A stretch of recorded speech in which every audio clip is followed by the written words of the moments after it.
Hello, I know I'm saying hello to nobody. I don't care. I'm shit-faced and self-destructive. I've got no one to talk to, so I'm doing this. Oh my god.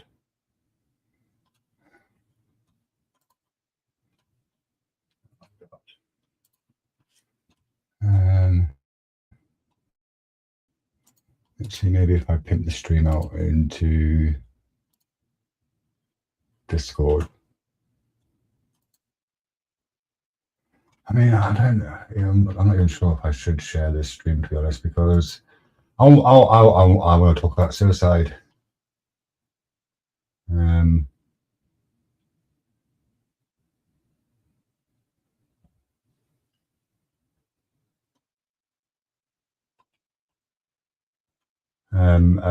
There's some. Sorry, I've got some DMs from re-examination, which were distracting me. Yeah, I kind of want to talk about suicide.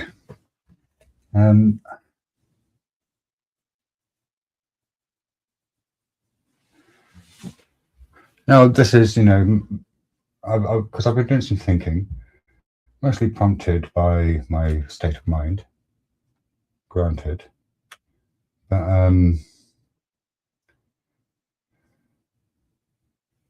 I don't think you can make an argument that suicide is morally wrong.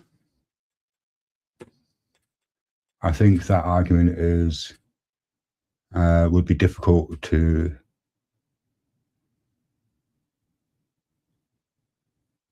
present, because the strongest argument seems to be that it would cause people pain. But here's the thing: we're all responsible for our own minds, which means that we are the only person who can be responsible for the contents of my mind is me.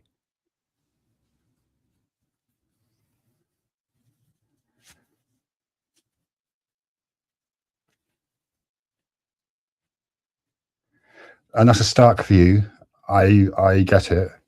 I get that it's not a view that most people are going to hold, but it is a view that I hold. It's a view that I apply consistently, which is why, even when I've been in the kind of really bad states that some of you may have seen me in, not once will any of you have heard me blame David for my state of mind, because he's not causing my state of mind. I am.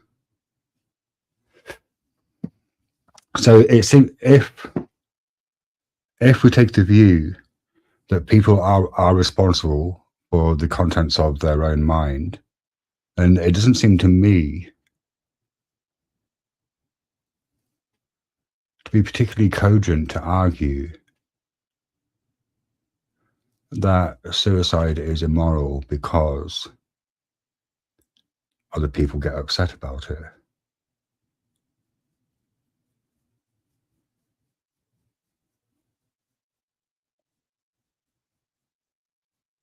That doesn't make any sense.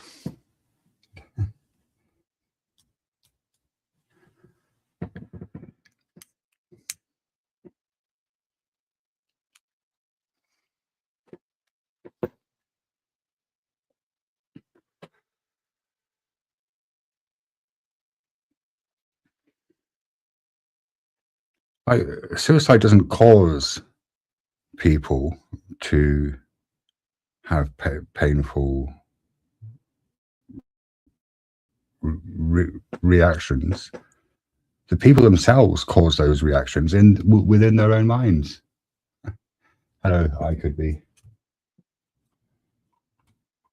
I'm not being particularly coherent at the moment, but to be honest, I'm a little bit drunk. I'm a little bit stoned, and I've been taking this drug called monkey dust this weekend. I don't know what it is. It's some kind of stimulant. It's very popular with homeless people.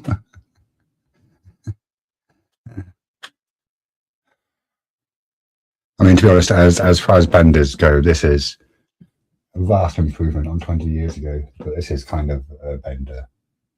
But it's a vast improvement on 20 years ago.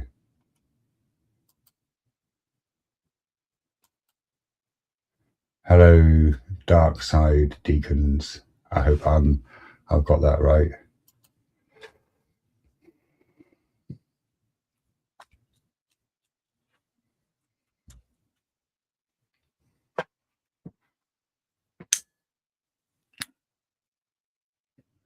Of course, any argument that suicide is wrong, that is predicated upon the existence of a deity that has determined that it's wrong, I reject. Unless you can demonstrate that that entity actually exists. But then there's another problem, right? Because there's another problem. Even if God exists, why the fuck does that mean that we ought to obey him?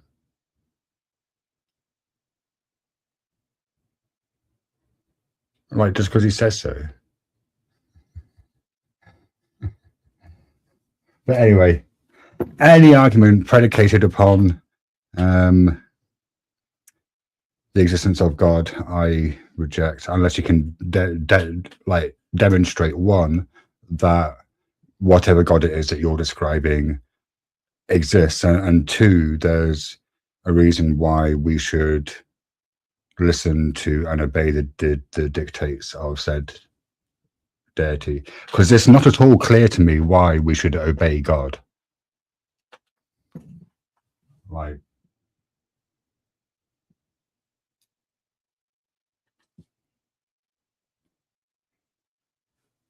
hey Jeremy, everything doesn't matter the same today as it didn't yesterday, sir. I don't think I've ever made the argument that things don't matter. Things matter. Well, whether things, I mean, things matter to me, but whether there's any meaning to that, that's another matter entirely. I mean, I'm not sure that things matter in a metaphysically or objective sense. I've decided to just I'm just going to start adding the word metaphysically in front of the word objective, and part of the reason is because I want to differentiate it between instrumental objectivity, which I'm a proponent of, funnily enough, even though I don't think that morals are real. And that might seem contradictory, but I don't think it is, and I can explain why it's not. But anyway, oh shit, I'm too trashed to maintain a coherent line of thought. I kind of went onto Taco's panel this morning, but this morning I was still like completely fucking shit-faced. I held it together enough that I didn't make a complete fucking ass out of myself.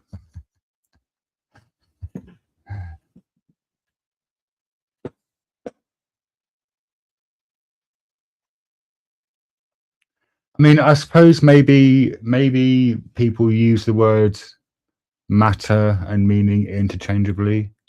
I don't.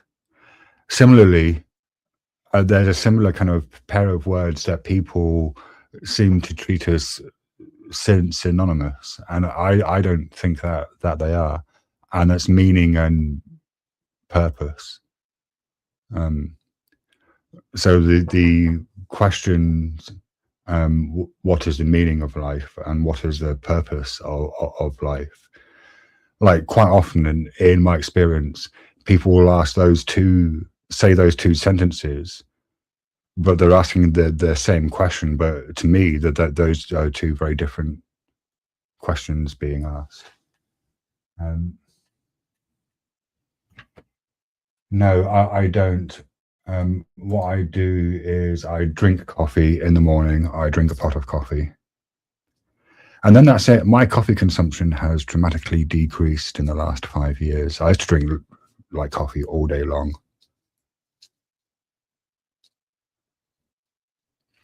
So yeah, any argument based upon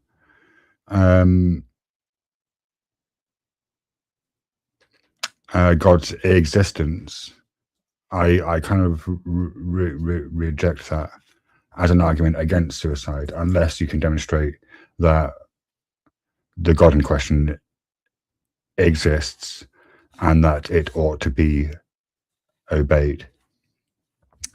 Another argument I've heard against it is that life has value.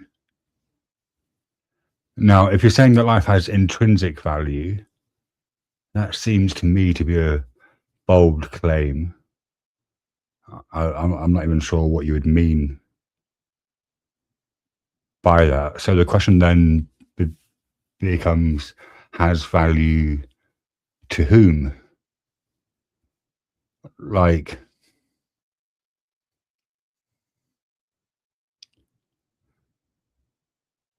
I'm not sure what it would mean, for example, to say that my life has value. Like, because I don't particularly value it. Now, if other people value my life as it is right now, then what they are valuing is the misery that I'm in, because that's kind of what's happening every single fucking day. Right? That's what's going on. Yeah. They are valuing me actively thinking about hanging myself, because that is what is happening every single day. And like, if you're saying that has value, then I think you're fucked in the head. I don't care what you think about anything.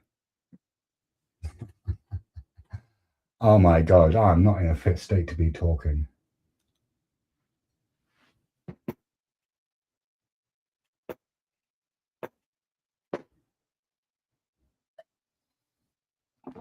And even if it does have value to you, why does me destroying something that you don't own but that you value, why is that wrong?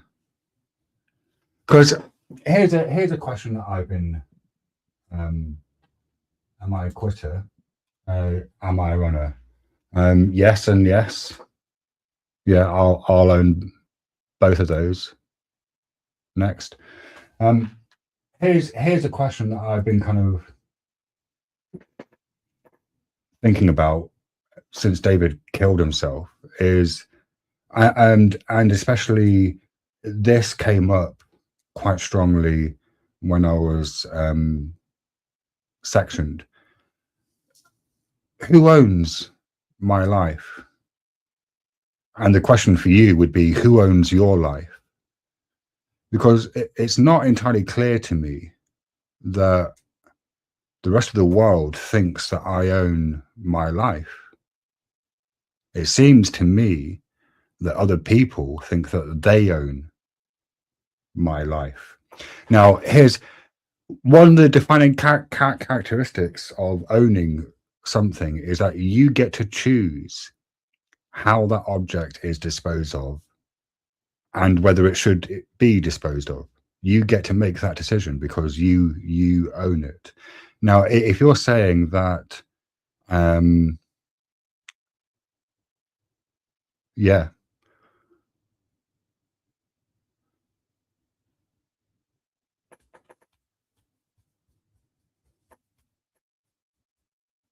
Who owns my life? Who owns?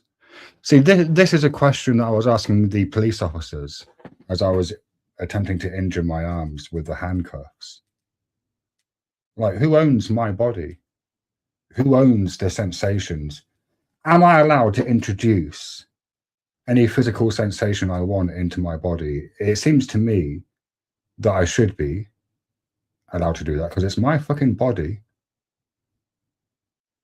But the police officers try to prevent me from injuring my arms on the handcuffs, even though that was kind of funny. Whenever they try to do that, I would just laugh at them and tell them that they didn't understand physics, because that's an impossibility. Like, what's kind of interesting is I do appear to have scarred my arms. I've got like, it's been 4 months and there are lines across my kind of wrists. So, but like, it seems to me that they're my arms, right? Like, if I want to introduce a painful sensation into my arms, why should I not be allowed to do that? They're my fucking arms. They're not your arms, whoever you are, who seems to think that I shouldn't be allowed to do with my arms whatever the fuck I want.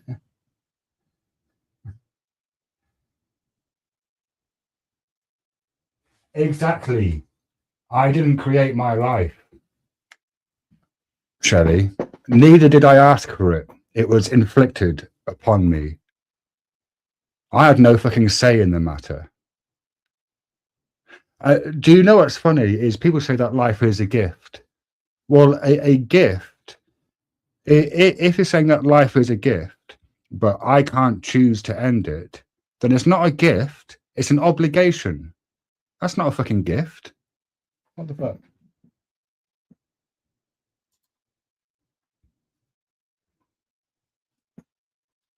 In fact, that could be the question of the. I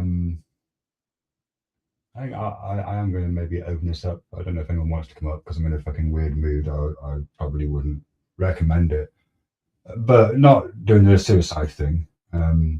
Although I am happy to discuss suicide if you want. I've forgotten how StreamYard works. It's been. How do I share the link? Copy. But who owns the right to introduce sensations into one's body? That's kind of what I want to talk about.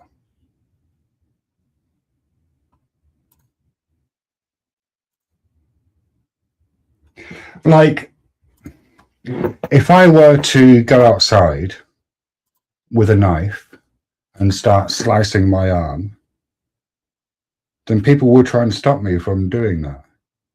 But it's my arm. It's not their arm.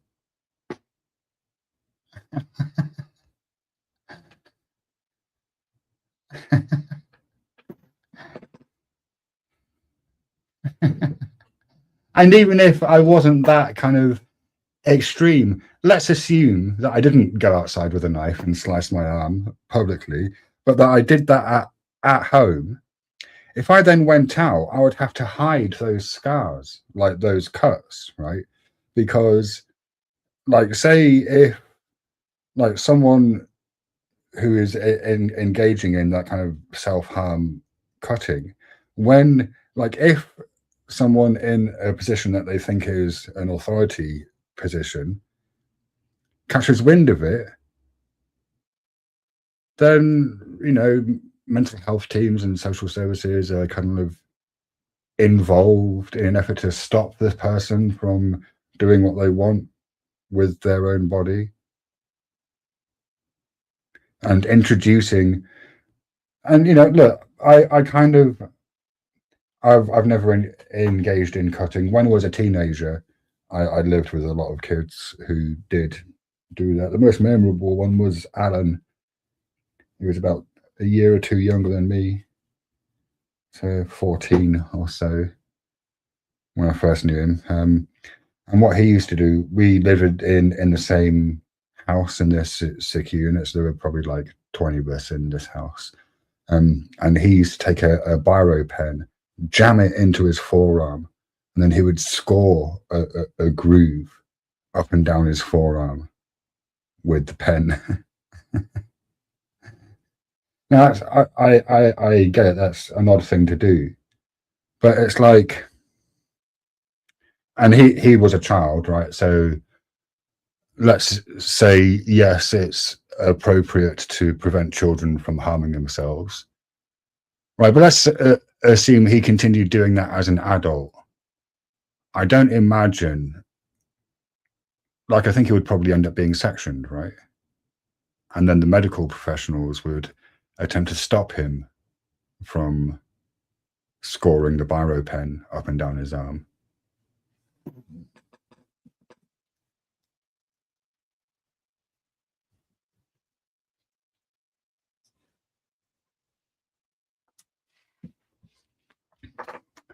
Well, I'm sorry, Dark Side Scions, but do you know, there's this thing that's been happening over the last 4 months where I've kind of moved from trying to be soft or use analogies to questions like, how are you doing? Or I kind of went through this phase of whenever I was asked, how are you? Of saying, just responding with yes. Because it's like I'm faced with this option: either be honest or avoid answering the question. And do you know what? I'm kind of done avoiding answering the question. Tell everyone, like, I am being serious here. Anyone who is listening to this, and this doesn't really apply to Shelley because I don't hang out with the drama crowd. So, but the kind of Christians and the debaters, don't ask me how I am, because I'm just going to tell you honestly how I am, and I guarantee you actually don't want to know how I am. So don't ask.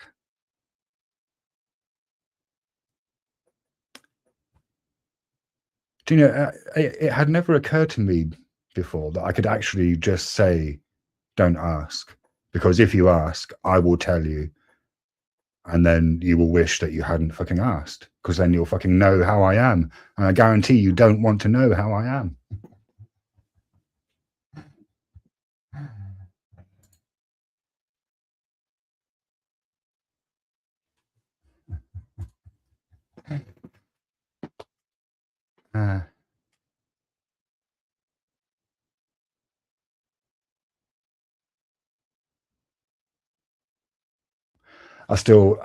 I made that decision a short while ago, but I still find myself softening things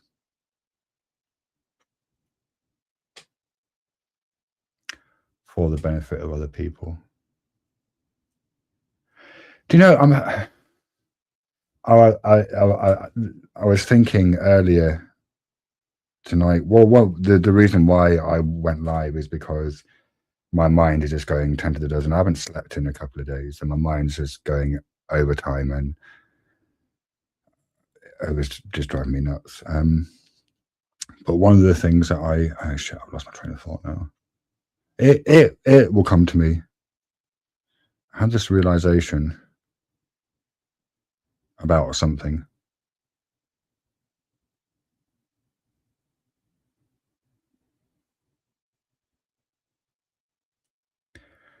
Fucking, do you know what? I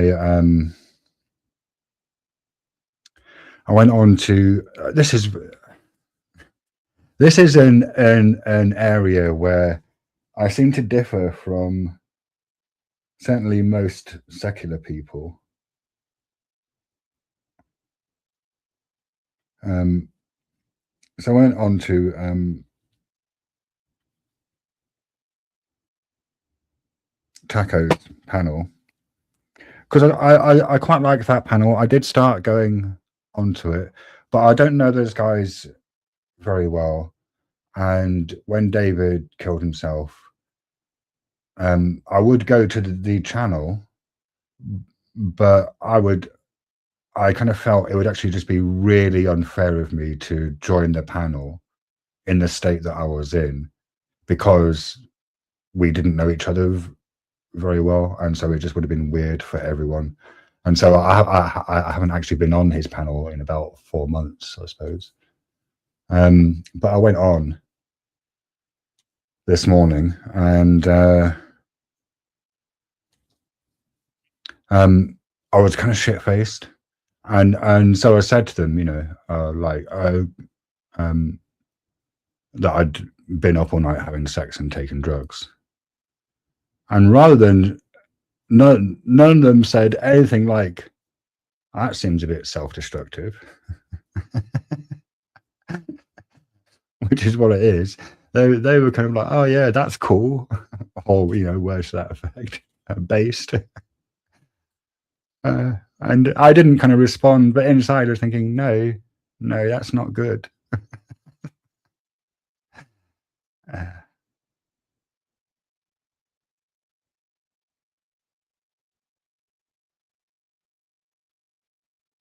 I would say this monkey dust stuff, I don't understand. I mean, maybe they take shitloads of it, but it's kind of like a stimulant. Like, I have been up for a couple of days, but it's not mental. Like, it's not like speed or MDMA. To be honest, I don't think I like it,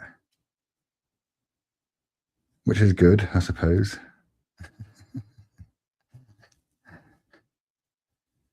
I think it's probably a good thing not to enjoy being intoxicated.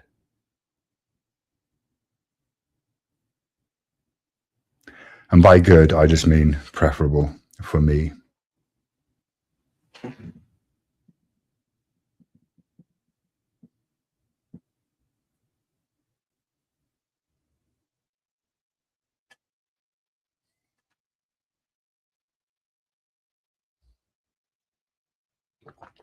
See you later, Shelley. So I'm not really engaging with the chat very much, partly because I could move that over to this closest screen, I suppose. Partly because the chat, the StreamYard panel window was on my middle monitor, which is the one that I normally sit in front of, but my chair's kind of angled slightly differently at the moment.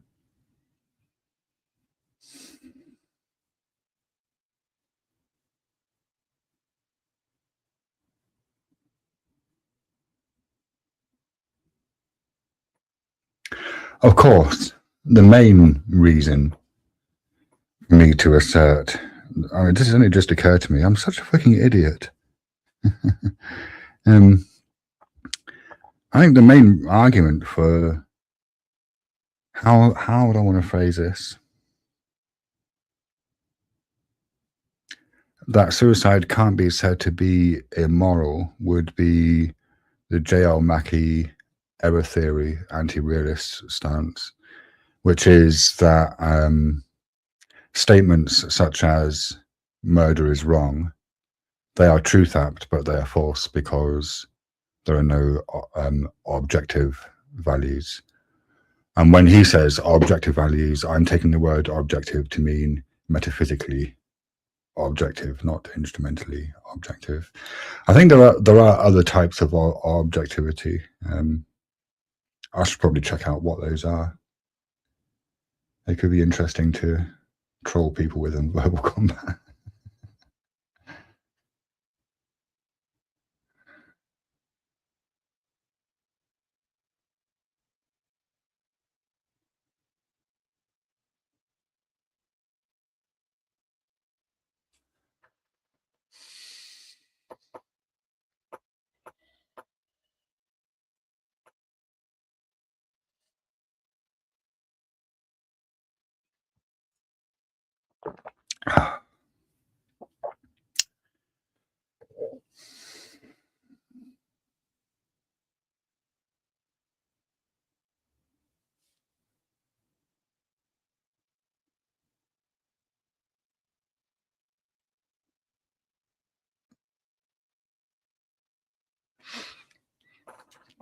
Do you want to hear something funny? When I die, none of you are ever going to hear about it because there is no one who can tell you.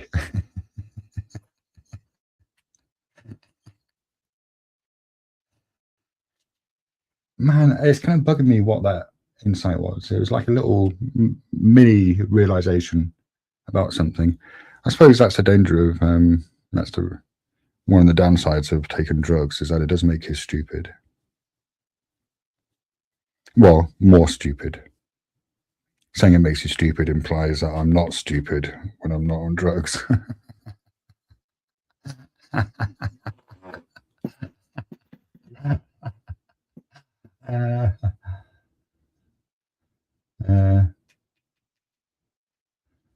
Marshall, I made you a mod. Why the fuck did I do that?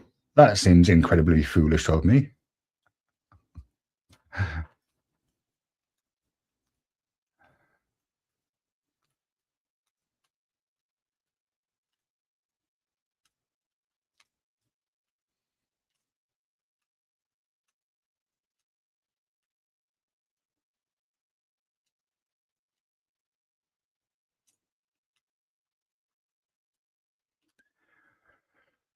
Oh,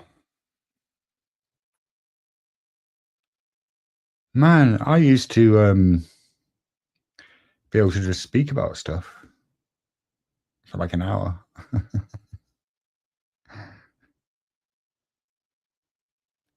Can't do that anymore.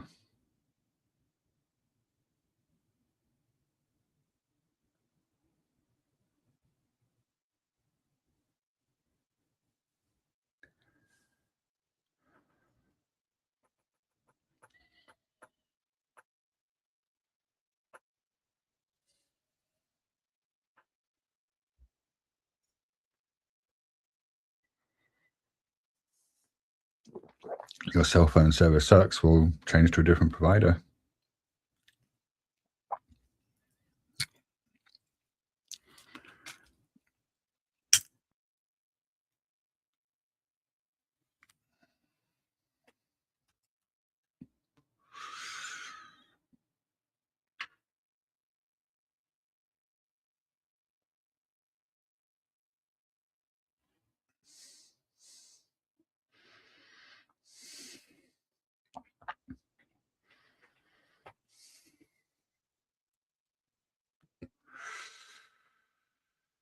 I wonder if that.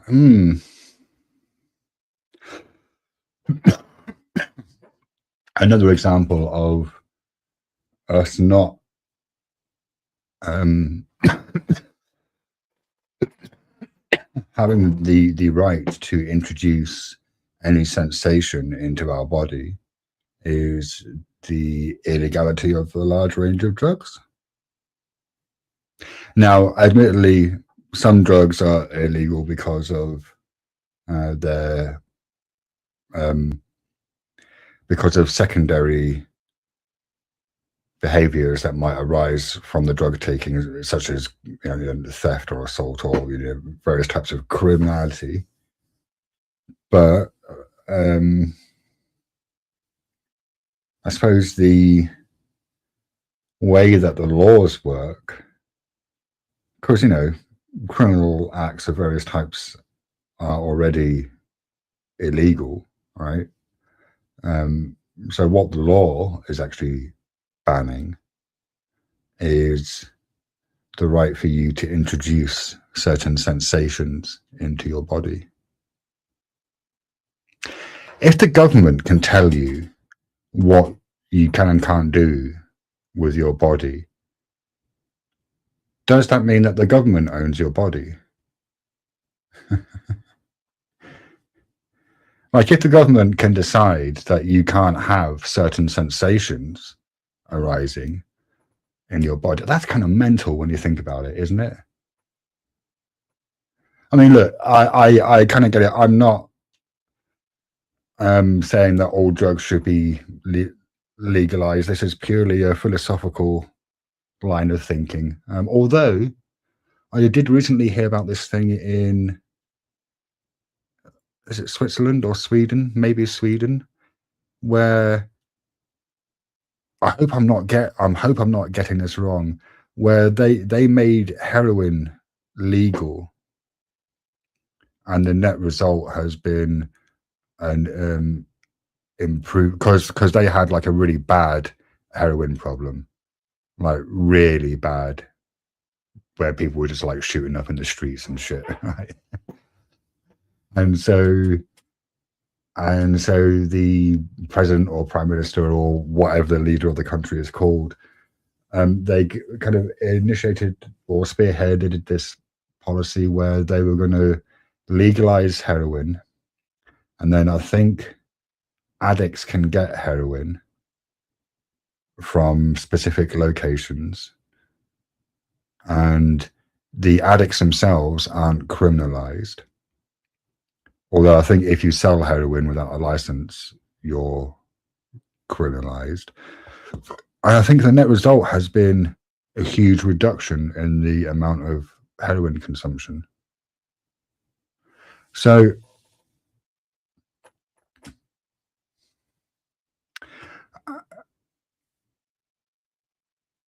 yeah, I don't know.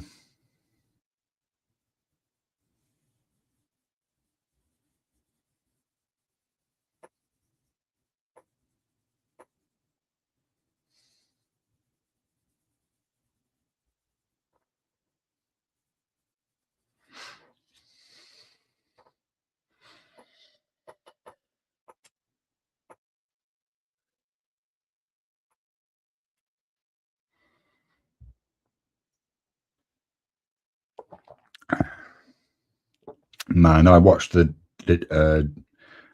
of the debate between Eli and Monkey Boy on, what was that, Taco's channel, Mega Bloodbath. And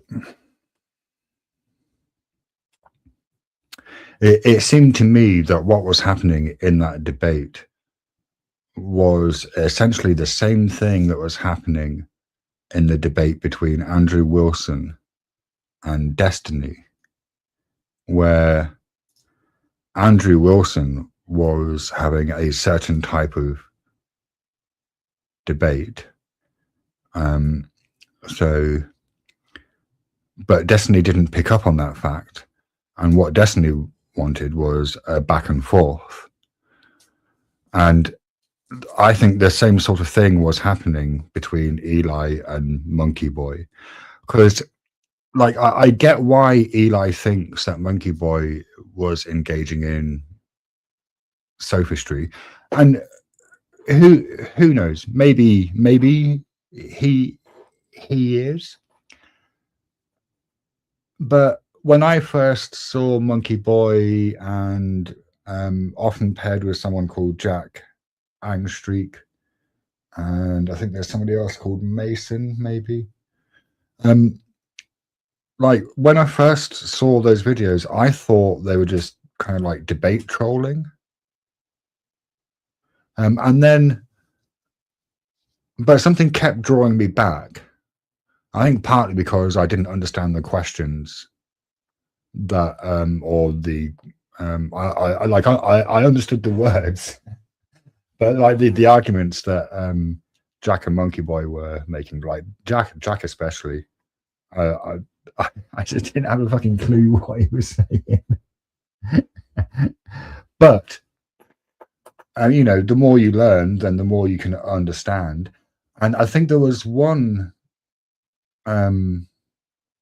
stream that I saw where it was like Jack and Monkey Boy and maybe a couple of other people, and there was a Christian, and they were doing the same thing that Monkey Boy was doing with Eli,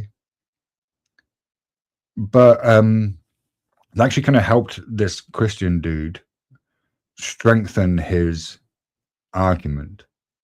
And that's when I kind of started to see, oh, they aren't actually just trolling, like they are actually trying to do something. And there was an interesting post on Monkey Boy's channel the day after, or a day or two after the debate, where he was kind of asking his audience that he's kind of aware that some people seem to want him to engage in more rhetoric, but he prefers to keep to his style of argumentation. And the question that he asked his audience was like, what do you guys want? Do you guys want more rhetoric, or should I stick with the substance? And I think that's quite telling. Honestly, I kind of think Eli got bodied in that debate. and I was like, as an audience member, I was kind of in a weird, slightly odd position in that I disagreed with what Eli was saying, but I was kind of rooting for Eli because, like, I don't know Monkey Boy, he doesn't know me. Like, we've never interacted, I don't think, until a couple of days ago, and I didn't actually speak to him. We were just on the same panel together, so we didn't actually interact, but we were on the same panel. Yeah, but I kind of know Eli a little bit, so I was kind of rooting for Eli whilst disagreeing with Eli. And I think, like, I get why Eli got frustrated. And I kind of wonder whether a tactic that Eli could have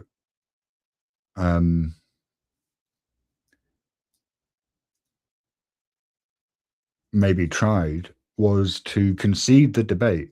Say you right, because what happened was Eli gave an argument in his opening statement, which I didn't hear, and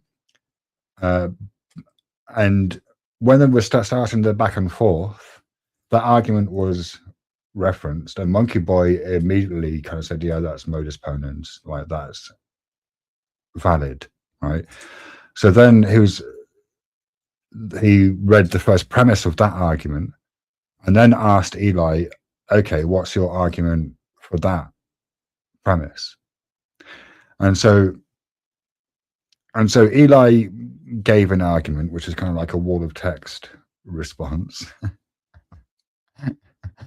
And what Monkey Boy was looking for was another sort of argument that had premises that led to a conclusion. And Eli didn't have it. So now the wording of the prompt is very specific. I have to say that I actually really like the wording of the prompt because it's really specific. And the wording of the prompt was, can Eli Nix render a sound argument for God? Right. Now, the test for soundness, there are two things that are required in order for an argument to be sound. The premises have to be true, and the structure, the form of the argument has to be valid. And it's easier to demonstrate that an argument is valid than it is to demonstrate that it's sound, right? Because you only need to show that the argument follows a structure that conforms to one of the inference rules. And so Eli couldn't give a kind of structured argument to support premise one, and then they kind of got lost in the weeds. And then Eli kind of started saying that, well, you know, when does this end? It's infinite. This is like an infinite regress, but that's actually not true because they never got beyond the supporting argument for the first premise. Like, what if that had been me debating and I'd been on the ball enough? Like, if I'd been caught up in my feelings, and I definitely wouldn't have done this, but sometimes I can take a step back. Like, I can take a step back and look at things a little differently. What I might have been tempted to do was to say to Monkey Boy, you know what, you're right. I can't render a sound argument for God right now. So, but then the debate's over, right? Because what I was thinking was then kind of engaging Monkey Boy on the level of, well, okay, tell you what, I'm going to give you this win, and how about you help me make my argument stronger? I mean, I don't know if Monkey Boy would have been up for that because I don't know him.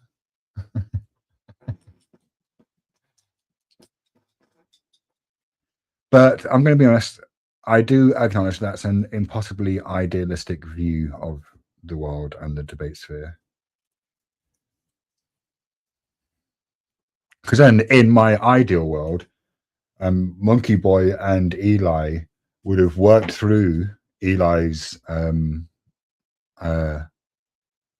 argument to at least make it kind of valid, right? I mean, yeah. Sometimes I live a strange fantasy life where everyone acts in order to benefit each other for no reason other than they want to. I wish I could do that. That'd be good.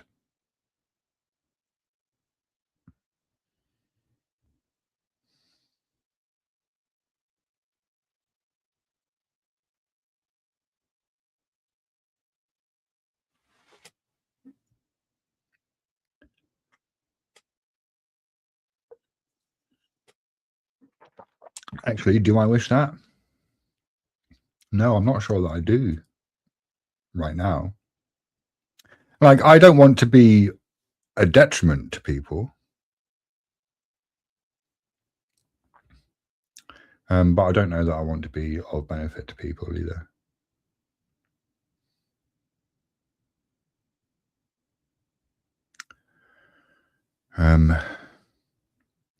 Right now, I don't think I care enough about people to either want to benefit or hinder them.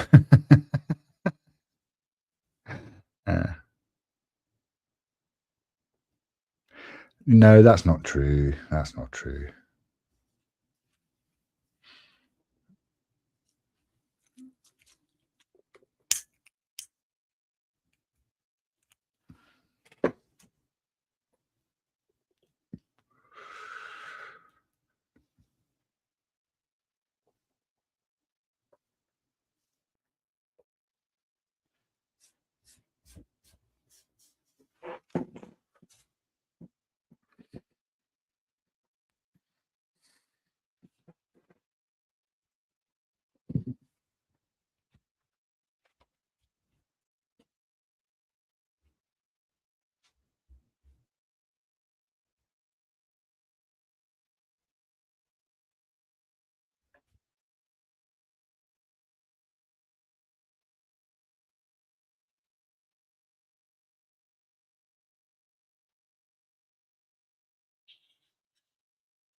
You care about me? Oh, that's just reminded me of the realization that I had. Thank you. Line.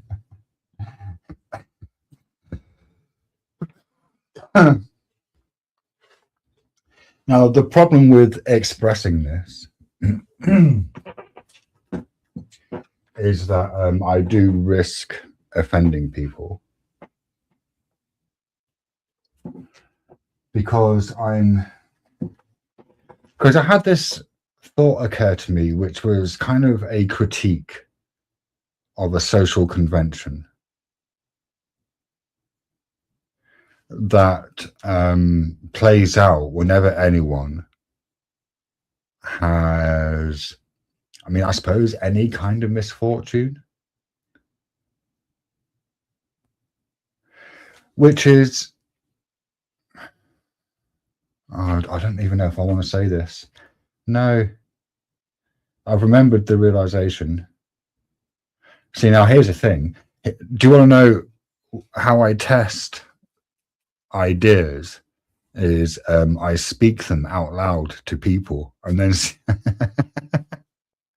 because sometimes I might have this idea that I think is like fucking amazing, and it's only when I say it to someone and they point out some obvious flaw in my reasoning that I realize that the idea is dog shit, right?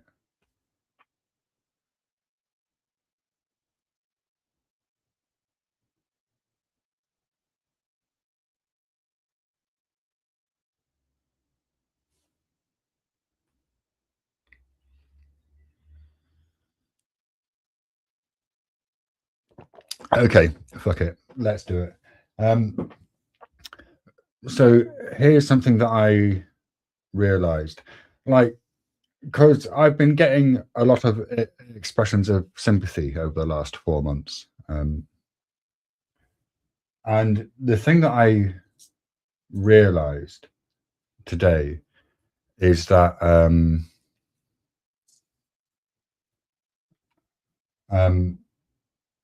is that no, no, I can't.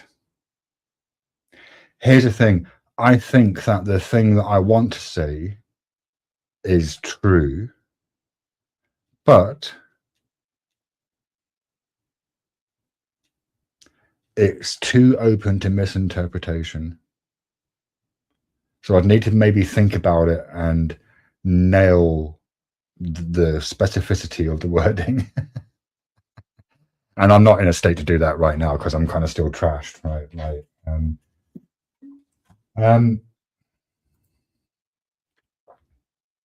it's not even about the misfortune. Why do you think I've been so good faith with you when I think your worldview is trash? Just because I think you seek the truth. Oh, agreed. L the line. And just to be clear, I don't think that anything that you've that anything about your relationship or how you feel about me is due to the misfortune, because I'll tell you why. Because when my channel got deleted and you won VK that week, and then Easy asked you, what do you what do you want to have you got something that you want to promote? And you said, oh, you can promote Shiva's new channel, which was this channel, and the reason that you gave was because you respect me.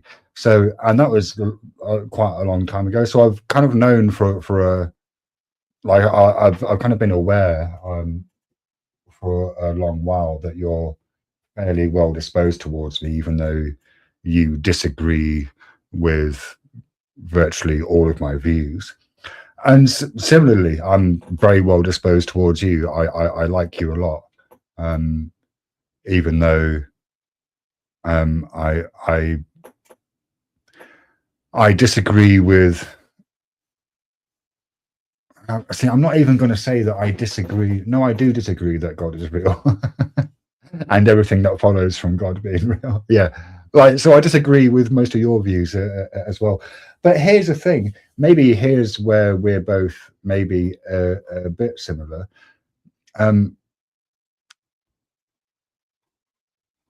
Like, views to me, they're not really that important. Like, someone holding a different view that I hold, it sort of doesn't matter, because I don't think that the fact that they hold a different view necessarily speaks to their character. Now, you could say that some views do speak to the character of the person holding the view, and I'll kind of grant that, which is why I include the word necessarily. Yeah, and so like for me, for example, whether someone is kind matters much more to me than what they think. Yeah. And I think that I seek the truth, and I think that you seek the truth as well. I certainly wouldn't claim to know the truth.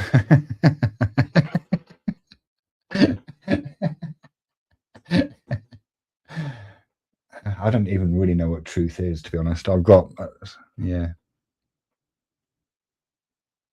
It probably won't surprise you to learn that I have a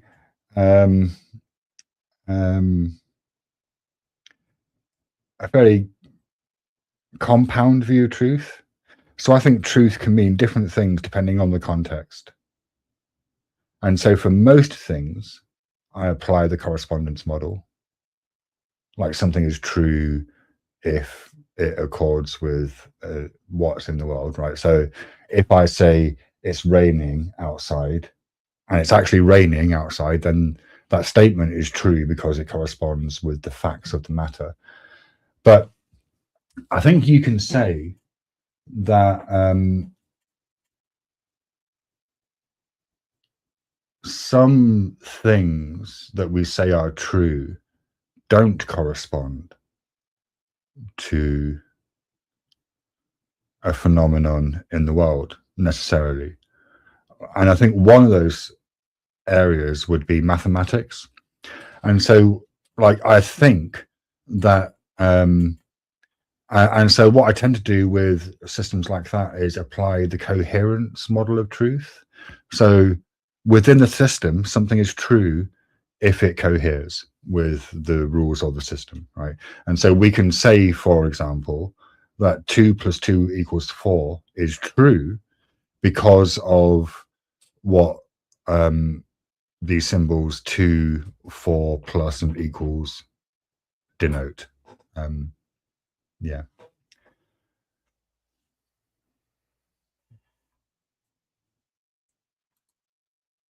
Hello, Harwood.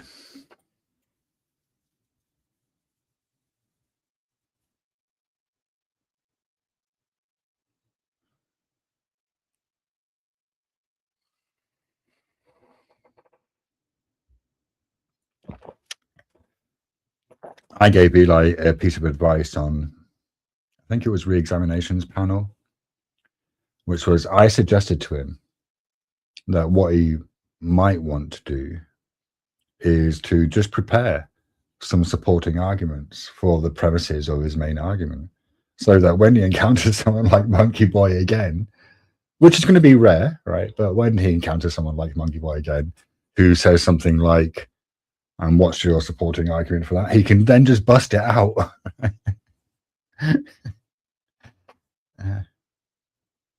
I'd help him do that. I wonder if he'd be up for that.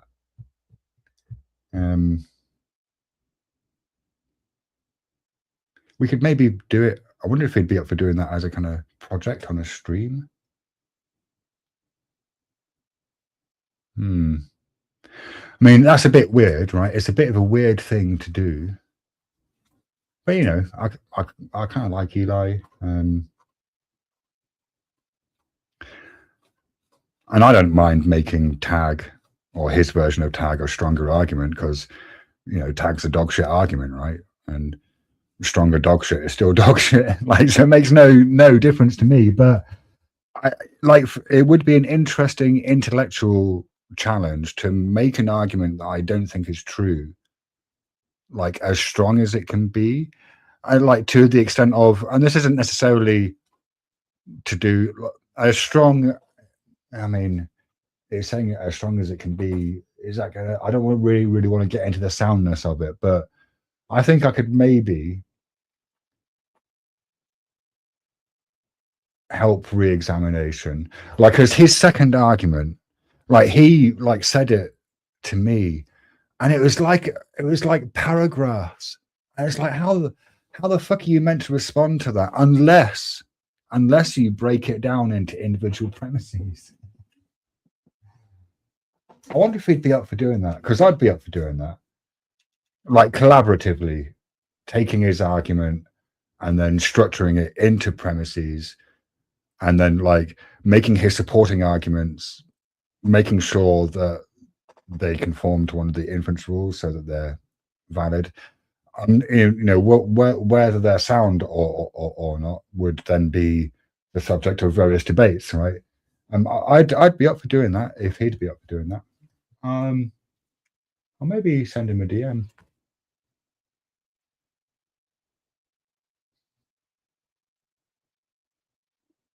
See you later, Marshall. I think that could be a fun thing to do. A fun collaborative project.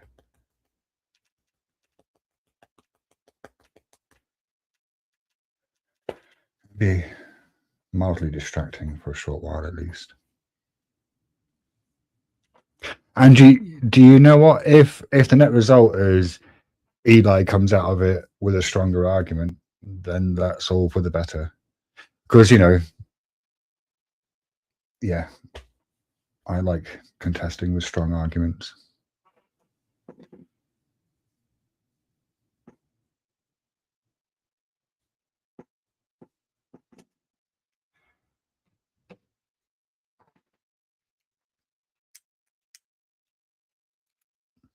Sorry,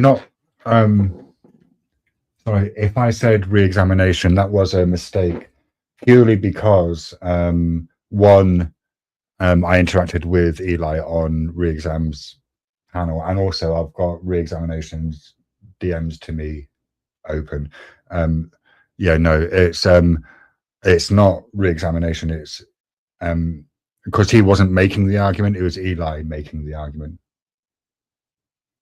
But I mean, I'm kind of trashed, which is maybe why this idea has just occurred to me in the first place, because it's never occurred to me before to work to strengthen a presuppositionalist argument for a presuppositionalist, like to benefit the presuppositionalist. I mean, I suppose I'm kind of indirectly benefited in that I do benefit from Christians having stronger arguments.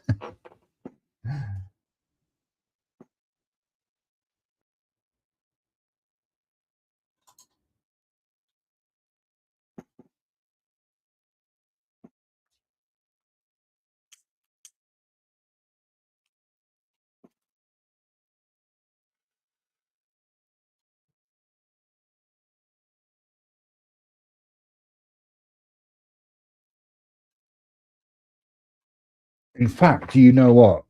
Someone, I think it was re-examination, when I was drunk, suggested that I debate Eli, I think on tag. And now, to be clear, it does turn out that drunk Shiva writes checks that sober Shiva can't cash. Because I was like, yeah, sure, I'll debate Eli. But the truth of the matter is, I'm not in any state to engage in like long form debates. But it could be interesting to help Eli make a genuinely like strong argument, multi-layered argument, and then debate him on that argument.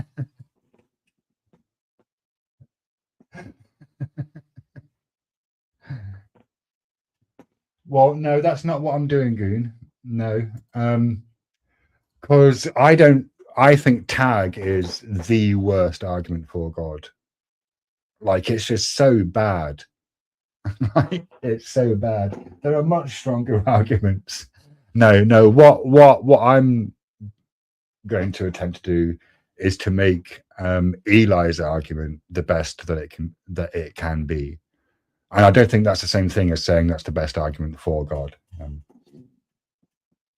And this is because I'd have been quite up for seeing the debate about soundness, and I kind of really wish that Eli had just been able to like just dispense with the validity concerns, because validity is quite easy to dispense with. And once, you know, in the way that they did with the first argument, where Monkey Boy said, yeah, that's modus ponens, right? And then they moved on. Like, yeah, it's such a shame, because I'd have quite liked to see the soundness tested, and that never really happened. And see, the thing is, that's what I think Eli was also wanting. He was wanting the soundness tested, but I get where Monkey Boy is coming from, because I think he's. I was going to say I think he's studying philosophy at university, but I actually don't know that that's the case, and maybe he's studying something else. Yeah. But he does seem to be concerned, Monkey Boy at least, that any argument that's presented to him is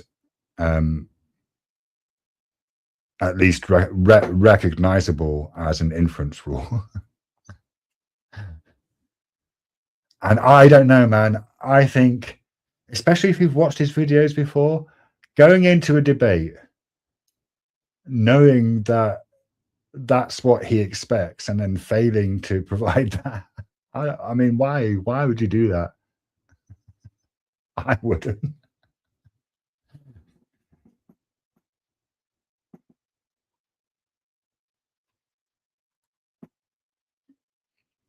No, Elderline, I'm sorry to tell you, man, but you weren't full-blown retard decades ago.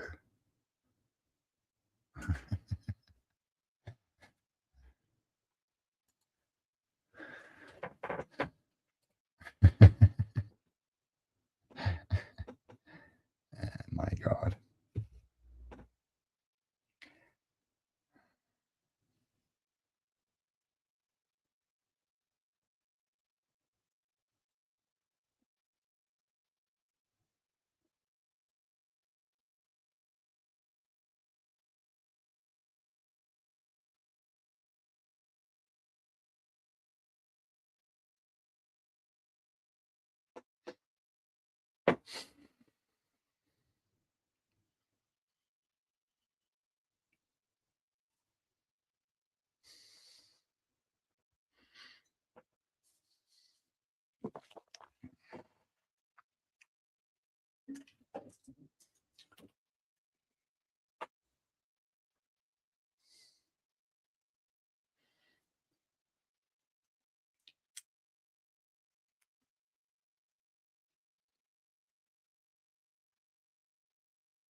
Oh,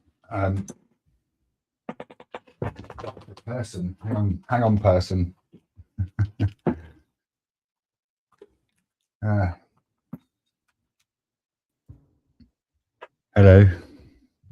Hello. How you doing today, Shiva? Who's this? It's Goon. Goon. Okay, Goon. There's a new rule that I'm instituting, which is don't ask me how I am unless you want to know how I am. And I'm just going to tell you now in advance, you don't want to know how I am. Because, like, I'm sick of dancing around this question. And so if people ask me, I'm just going to be honest, but you actually don't want to know. So my advice is don't ask. I would also request that you communicate that to people that you know that you think might interact with me. If the subject of me ever comes up, which I don't imagine it does, but if it ever does, if it ever does, just kind of tell people, look, Shiva said he kind of doesn't want people asking how he is, because if you ask him, he's just going to be honest. And I guarantee you, Goon, nobody is going to be happy knowing how I am. Nobody actually wants to know. So I mean, I'm okay with that, but if you keep saying it, it's gonna make me want to ask. So if we're just gonna not do that, let's just skip past it then. Excellent. Brilliant. I read well, I watched a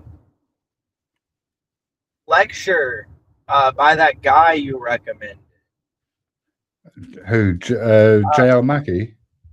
Yeah, was he the one who did the murder is bad means nothing? Oh no, that's AJ Ayer. Yeah, I watched that. I really like that. I'm gonna start using that now. Right. Okay. The book you want, if you actually want AJ Ayer's view on that, it's quite a slim book, and so it will be fairly cheap. It's logic, truth, language, truth, and logic. I think it's chapter 9 where he goes into moral emotivism. Is it chapter 9? Yeah, I never thought about it, but whenever he said it, I instantly understood. I was like, yeah, it kind of is like when you ask if something's bad or good, you're basically just asking for thumbs up, thumbs down. Chapter 6. You're asking for or The only I've got quite a lot of sympathy for Ayer's view, and I describe myself as a moral emotivist, but I think the image is more complex than that. So AJ Ayer expresses a moral anti-realist view, right? But there's another quite well-known moral anti-realist view that differs from Ayer's quite significantly, and that is proposed by an Australian philosopher called John Mackie. And so AJ Ayer's view is that the statement "murder is wrong" it is not truth apt. It can't be truth or false, because what the speaker is doing is expressing an emotion. They're telling you how they feel about murder, right? Whereas John Mackie's view is that statements such as "murder is wrong" are truth apt, but they are false because there are no objective values. And like I was reading his book, but to be honest, my reading has been non-existent for the last 4 months. I did pick it up again recently, but once you stop reading a book, I'm going to have to at least start that chapter again, because I've lost the thread. But so what I have started doing is synthesizing both of those views, because I think if you just take Ayer's view naively, you're gonna, and then you take that into debates, you're going to come up against a lot of fucking problems. And I think in the kind of philosophy circles, his view has kind of been largely debunked. But I think there is a truth in the view that certainly one's immediate reaction when we're evaluating the moral quality of, say, murder is emotional, but then rationalizations follow.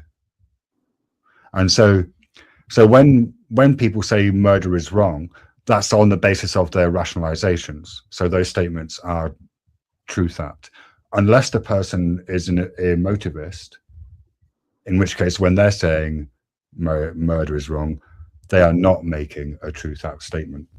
I kind of think that everyone's an emotivist, really. And to the extent that they don't recognize this, they make truth apt moral statements that are false. But to the extent that they do recognize this, they do not make truth apt moral statements. Yeah, I think I last time we talked, I think I brought this up to you, where I was like, if someone were to pick up a baby by the ankle and stab it in front of you, Right. Your urges to stop that and the disgust Mhm. you'll feel and all of that, Mhm. it's not justified or logical when it happens. It's So, inert. agreed. But if you were to say that stabbing a baby is wrong, then you're kind of making a statement about the kind of ontic status of actions.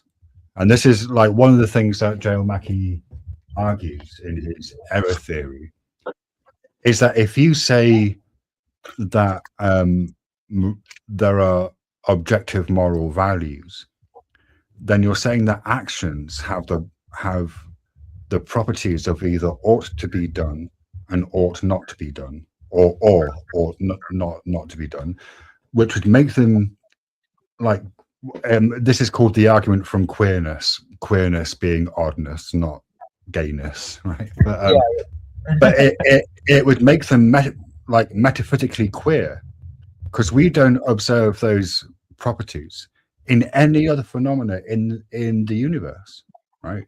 So that's a kind of problem that would need to be resolved. But there's also epistemic queerness, because if actions have the properties of either ought to be done or ought not to be done, then we must have some faculty by which we can discern those properties. And when you put that out to people, you generally, what I've gotten back has generally been reducible down to moral intuition, which seems to me to be a bit weak as a response. Well, yeah. How do you feel about like a more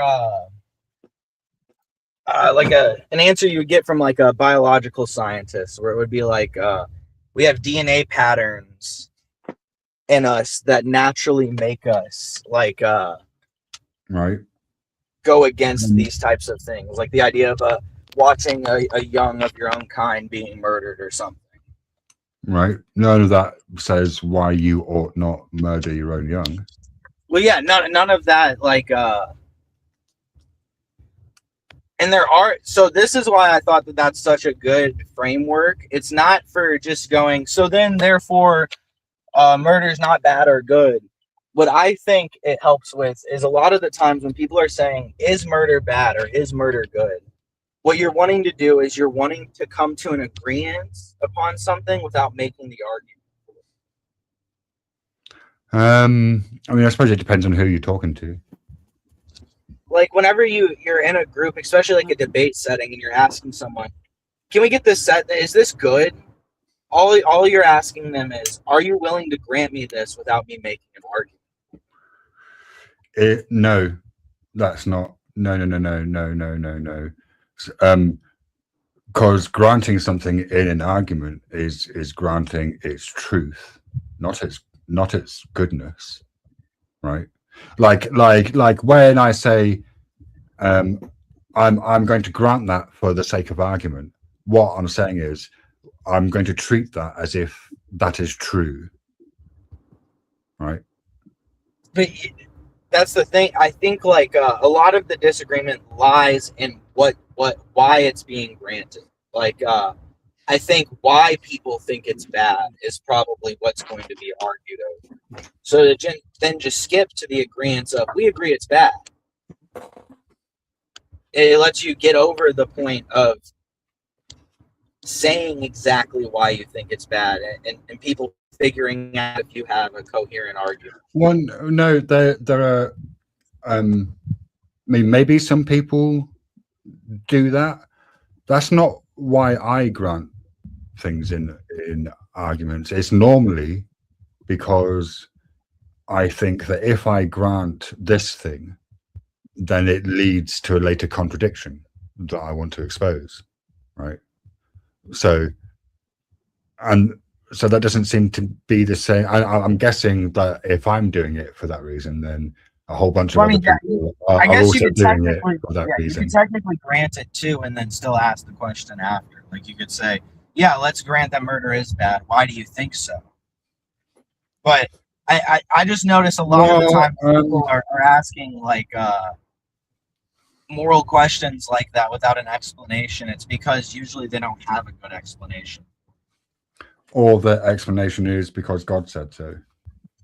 Well, yeah, or God, or yeah, that's what I'm saying. It usually is on like I think premises. Yeah, and I think the difficulty is that like what some interlocutors will do, like so, because I get asked quite often, do I think X is bad, right? But what they'll ask me is they won't ask me, do I think lying is bad? They'll say, do I think multiple child rape is bad? Right? Like, is that immoral objectively?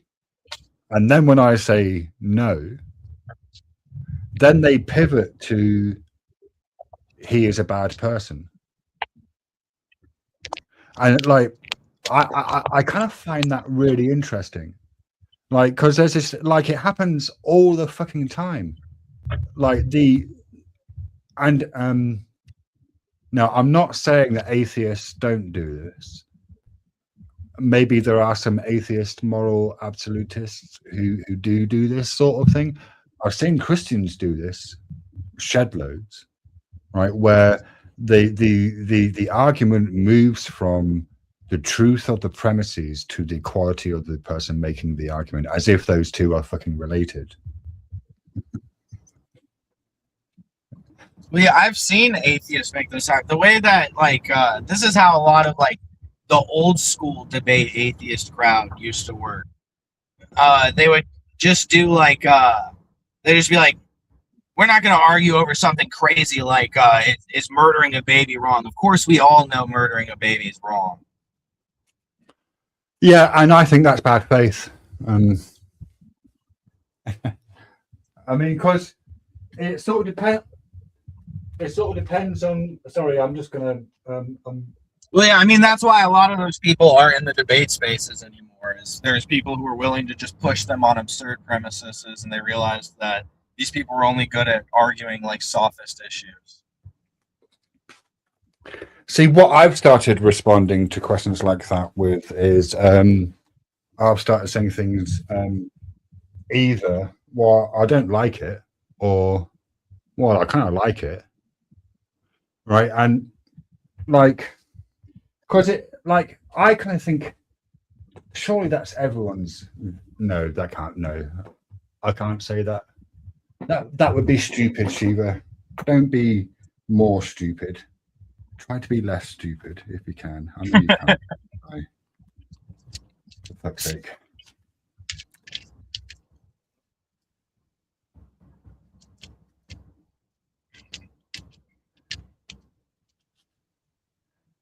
What happened?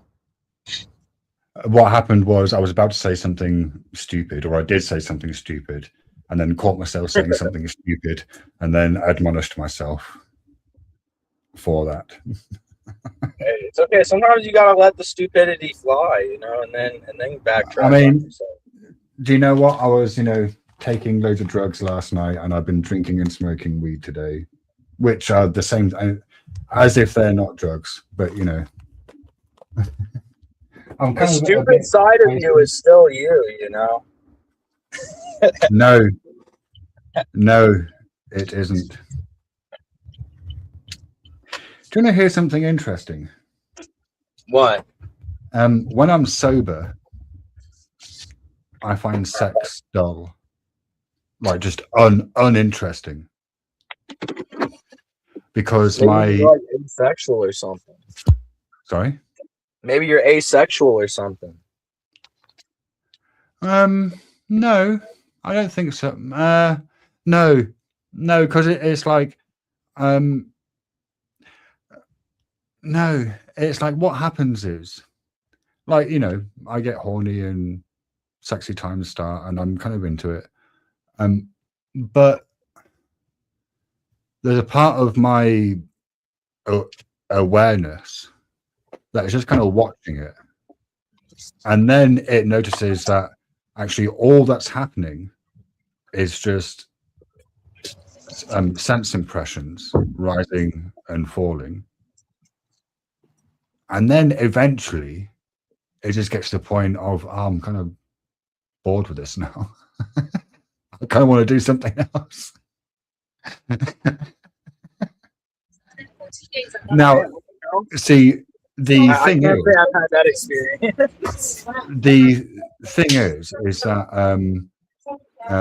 the stupid me, which is the me that I equate with taking drugs, right? That individual doesn't have that level of awareness and just enjoys the sex. And so what I would respond is actually that stupid me isn't me, because the person that is me finds sex dull. Highly overrated is sex. That's my view.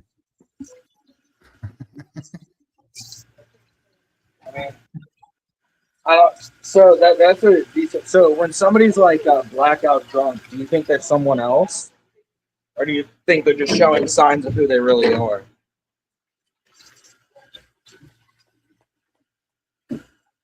No, I think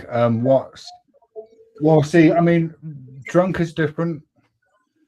I mean, I get that, like, you know, because I wasn't just drinking last night. Well, I've heard arguments. I was I've taking heard people that are completely sound people that have told me like, "No, dude, I can't drink. I'll turn into somebody completely fucking different." Oh, I mean, I'm gonna be honest with you. Drinking is a risky proposition for me. And the only reason that I'm drinking so much now is because David's not in the house. Because if he was, then I wouldn't be drinking as much. Because if I get drunk enough, then don't get too drunk, bro. You're gonna wind up in AA, and they're gonna be trying to turn you religious. AA. I don't know if you guys have that in Britain. It's Alcoholics something Anonymous. Yeah, and do you know what they would end up doing? Annoying me. No, in my opinion, if you wind up fucking up enough to where you're getting sent to AA, bro, it's time to get religious. You clearly and then as soon as they mention higher power, my critical thinking skills will kick in, and I'm just going to ask, what the fuck does that mean? You know what I'm going to say? I'm going to say, where the fuck are those critical thinking skills? We're putting it in the bottle, buddy. You need God. And then, like, if they say God, my response would be, well, I don't know what that means. Can you tell me what, like, describe the properties of God to me? No, I know you say. Have you heard my argument for this? For AA? No, in general, that some people, I think, are without structure, are complete chaotic messes. Right. And they need some form of structure that tells them it's a higher power deeming that they must do it. And for those people, I am completely fine with them finding some form of God for them to follow. Oh, yeah. No, I completely agree with you. And it's funny because this kind of came up on, I think it was Re-Examination's panel, where somebody, and I forget who, said that I was critiquing, like, the kind of spiritual practice of something to do with Christianity. And I was quite firm, no, that's not what I'm doing.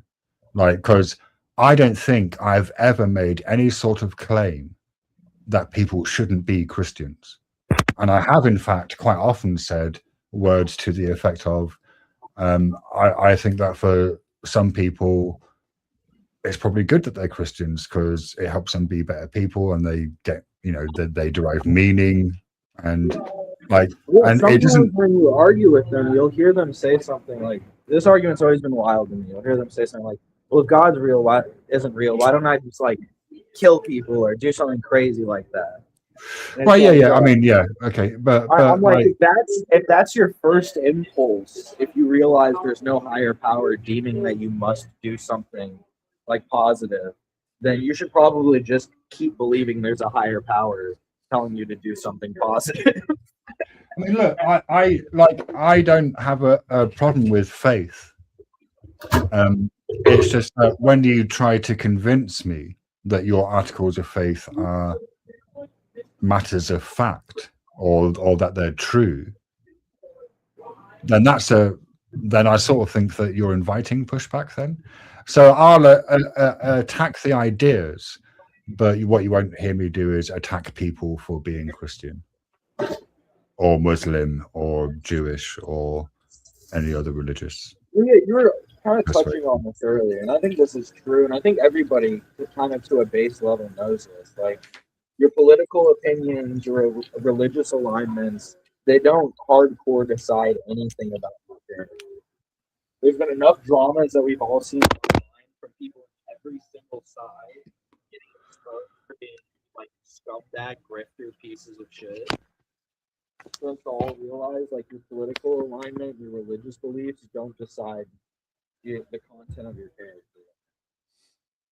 I've started recently saying, and this is true, and I'm mostly saying this to remind myself that what I'm actually trying to do as a kind of personal goal is abandon views. I'm trying to get rid of my views, not acquire new ones. Sorry? You're trying to get rid of what? My views. Your views on things? Mm-hmm. Oh, that's always great, yeah. Especially if you're a Buddhist, that's what you should be doing. Well, yeah, because the Buddha is quoted as saying the Tathagata has no views. The Tathagata being an epithet for the Buddha, so he was kind of speaking in the third person, which is a bit. Oh yeah, you should flow like water and be able to stand like stone. I know. That's for your mind. That's what I mean. He didn't say that. No, I'm not saying he said that. I'm saying that's truly like how a truth-seeking and a curious mind should be. You should be willing to flow through the concepts like water and be willing to stand on a concept like stone. See that? I mean, that's. I think as a Buddhist, I might, like, as an aphorism, fine. I'm sure it can be inspiring if you kind of turn that over in your mind every day. But I mean, concepts are just like proliferations in the mind, right? So what I mean is, like, you have to, at all moments, you have to be able to accept that you may be completely wrong and be willing to stand by the idea that you may be completely right. Oh yeah. Well,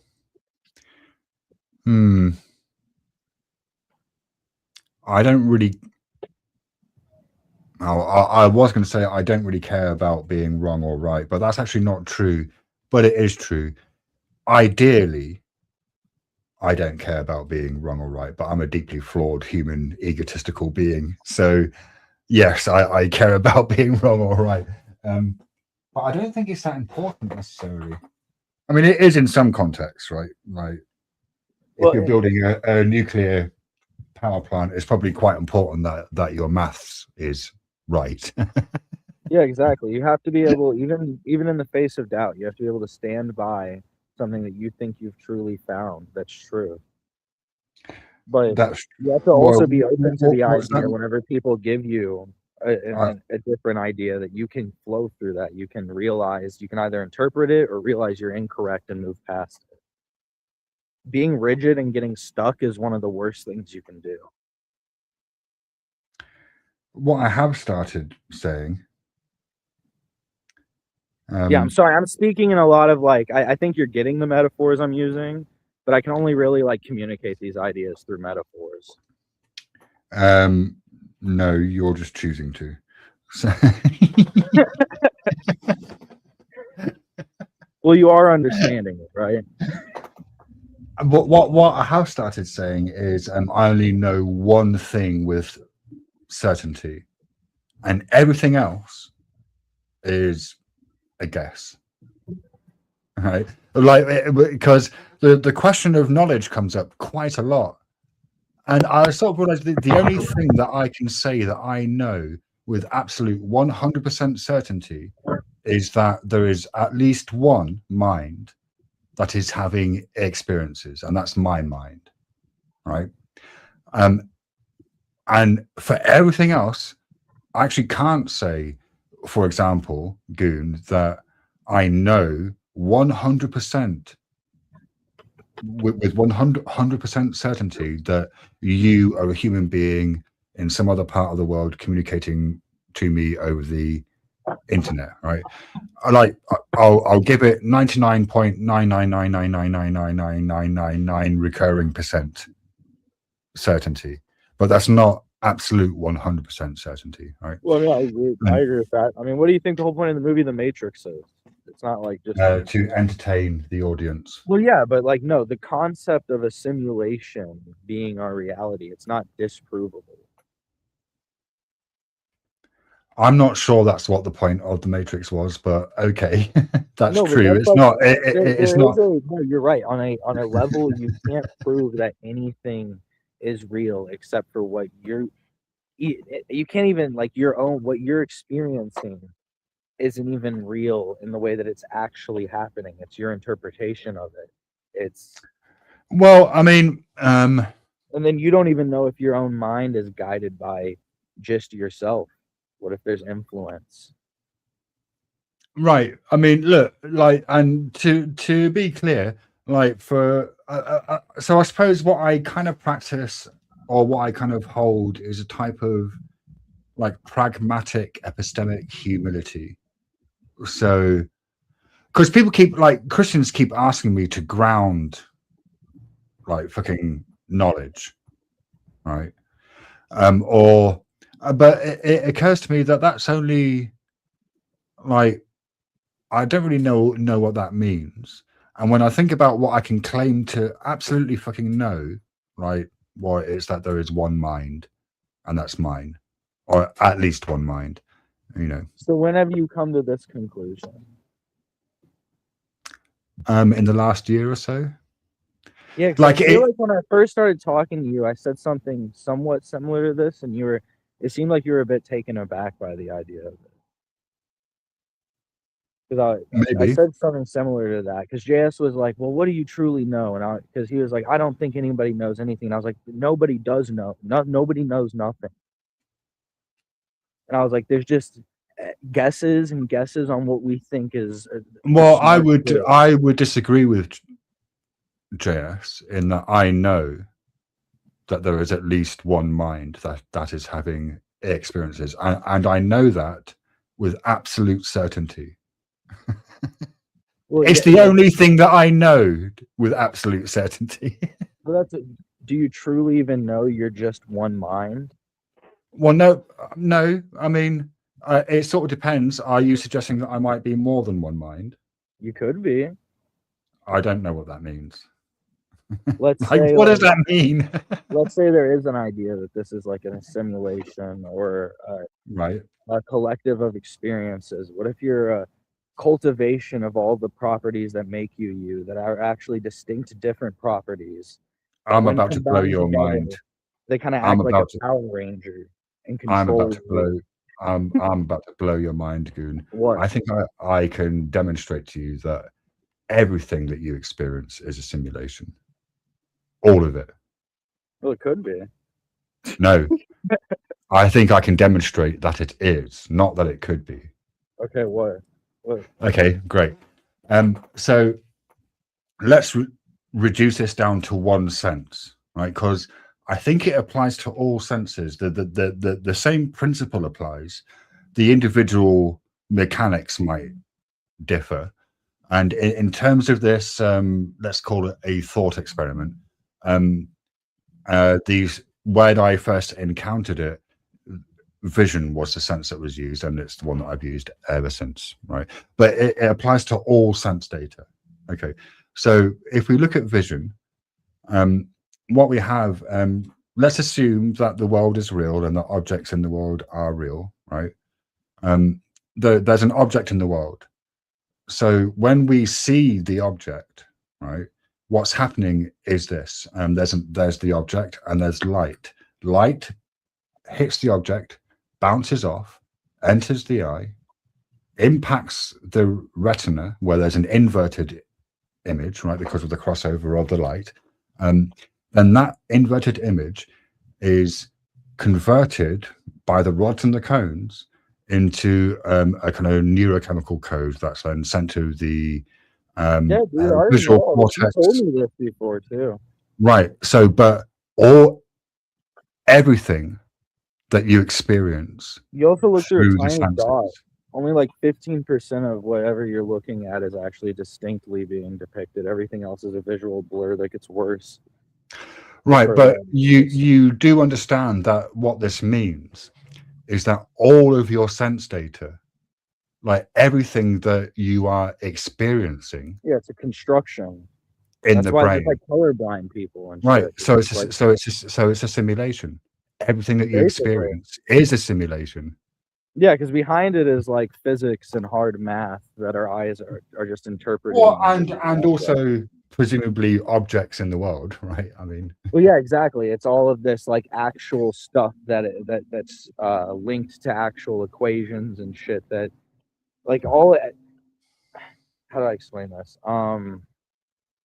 This is why I liked what you were saying earlier, where it's like seemingly math and science are the only thing that have a basis to prove their own existence. I didn't say anything like that. Well, weren't you earlier saying that there was like more of a basis for math Than in a what? lot of concepts than like most concepts? No. Like the level of predictions it can do, the fact that all of it can be explained within itself. I'm not sure that math predicts anything. Oh, it 100% predicts things. It predicted elements that were never even discovered. That's not math that predicted that. That's It physics. predicted black holes. I mean, how do you think? Hang on. Is it physics or is it? I mean, I don't know whether it's the physicists or the chemists who discovered the new. Well, the element. guy the guy who did it was actually Russian, and he said that God came to him in a dream and gave him the perfect periodic table. Right. I mean, there have been a lot of kind of intuitive leaps made due to stuff in dreams, right? I mean, but I mean, yeah, so it's just a funny I was story. talking- You can look that up. It's true though. The periodic table we still use till this day was apparently given to this Russian scientist by God in a dream. right. I mean, I don't really And, have a it response to had that. elements that weren't discovered, and he even like sued these people that tried to claim that they discovered the elements that were in the table, because he was like, "No, I discovered it. You just found it."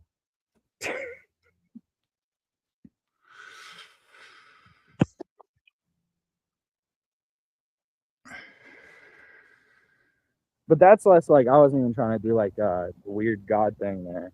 It's just yeah, math can predict things that like. That's how the black hole was found before we ever. Well, yeah, even no, had that's any not. evidence Wait, for no, it. no.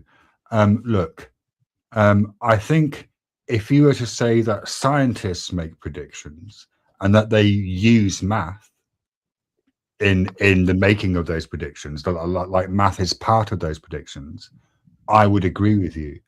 But I don't, because maths is just a manipulation of numbers, and I don't see how that can lead to a prediction. It just maths by itself.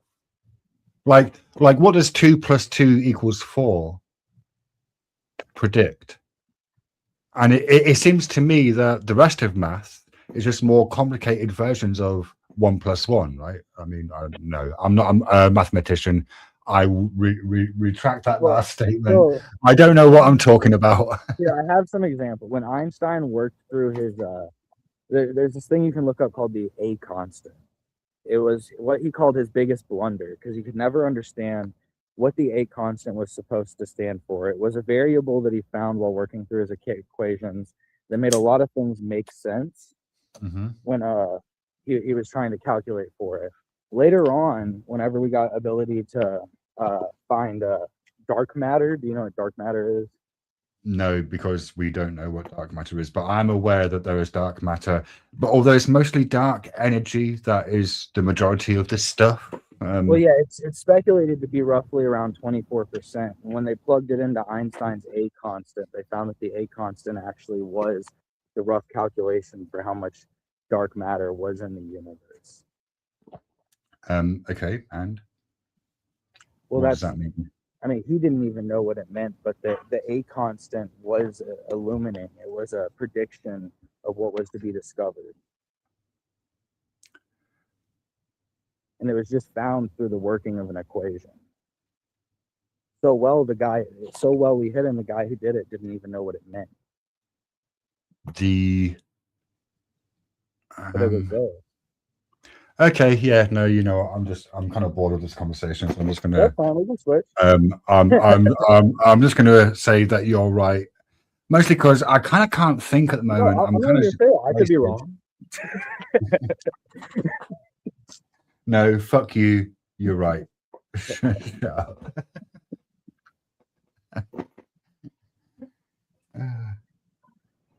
What do you want to talk about then, Shiva? I'm open for anything you want to talk about, or I can fuck off if you want.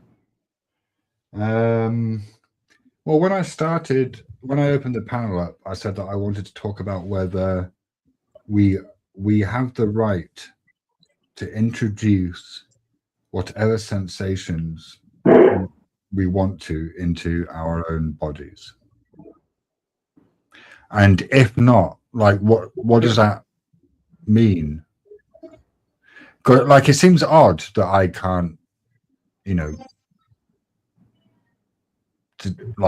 decide to introduce certain sensations into my body, and that if I do try in the presence of other people, they will actively try to stop me. Like, I find that odd. It's not their body. So yeah, go on. Could I get like an example? Yeah, sure.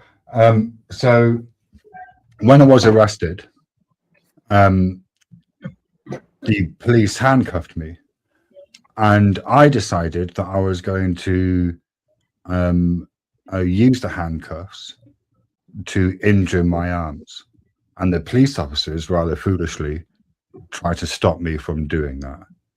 And of course, the only way to stop me from doing that was to take the handcuffs off. But they're idiots. What can I say? But the fact remains, I decided to introduce a physical sensation to my arms, and they decided that I couldn't do that. And so then the question then becomes, well, who owns my arms? Because it's like, it seems to me that part of ownership is that you get to decide what happens to that which you own, right? Well, so my rebuttal to that would be, do you think that you should be able to do with what you own where you please?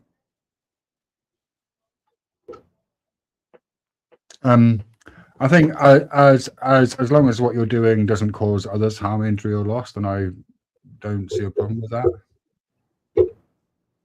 Well, what if they just argue that they don't want to see that? I'm not forcing them to see that. Well, if you're doing it in front of them, I mean, am I making them look at me? I mean, their position, they have to, or they'll lose their jobs. You know. That's a choice. Then that's a choice they are making. I'm not making that choice. That's them doing that. Well, yeah, why am I responsible for the choices they have already made? Well, I mean, the cops themselves, they're kind of forced into, like, their position is literally to be. No, they are not forced. Nobody forced them to become police officers. Well, I mean, yeah, they could decide to lose it all, right? And everything. But if I had to guess, they probably don't even want to see you do that anyway. So to them, they probably align. Right. But that's kind of not the point, really. So if somebody doesn't want to see me doing something, then I'm not allowed to do that thing. Well, yeah, sure. Okay, great. If somebody doesn't want to see me buying bread, then presumably I'm not allowed to buy bread. No, I'd say that's extreme. Why? How is it different? I think most people just wouldn't be like, maybe certain cultures would have something against that, but like most people at large usually don't have a problem. Right, but when I'm saying how is it different, I'm not asking about what most people think. I'm asking about what is it about those two things that makes the buying of the bread example more extreme than the someone decided to Well, it injure wouldn't their have arm. to alarm on most people, because most people would say that they think watching somebody like gouge their arms with handcuffs is going to be more impactful on them than watching somebody buy bread. That's why we Right, create, right. So here's the thing, right? I mean, like I first of all, no one's forcing them to look. If they're looking, it's because they're choosing to, and that's on them. So here, I'm not trying to be bad faith, but you ask a very innocent question. The counter Right. you could ask is like, so let's say some guy goes to a Yeah, and playground I'm rebutting your counter. Right? and he starts banging his sex toy in front of the kids at the playground. Do you think That's that he should hang be on, allowed hang to do on, that wait. because of the amateur? You have moved the goalposts so fucking far that they're on a different fucking planet. I'm like the thing that I'm talking about is very specific, and it's someone deciding to introduce sensations to their own body. That's it. Like, it doesn't involve anyone else. It certainly doesn't involve fucking kids, which is where I think you were going. Well, that's what I'm. Yeah. No, I'm not saying that you're involved. I'm saying like this is why just saying I own something, I ought to be able to do with what I please with it in front of like anywhere I want. That's why society is against that. Is because there are lines that we don't permit. Okay, let's be more. I mean, okay, that's great. I never made the claim that we should be able to do anything that we want with the things that we own. I did make a claim that was much more specific, which is that baked into ownership is that you get to decide what happens to that which you own. Right? I'm sorry, I got a bit distracted there. Can you repeat like the last two sentences? Sure. Like, baked into the very concept of ownership is that you get to decide like what happens to the thing that you own, including up to how and when that thing is disposed of. Again, insofar as this doesn't like impact the rights of other people, right? Like, and and to be clear, like, cause them harm, injury, or loss is what I mean by impact their rights. I want to be specific.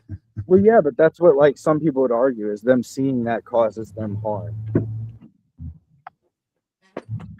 It causes them harm. How? Emotional. You recognize the idea. Okay, great. If they want to abdicate the responsibility for the contents of their minds onto me,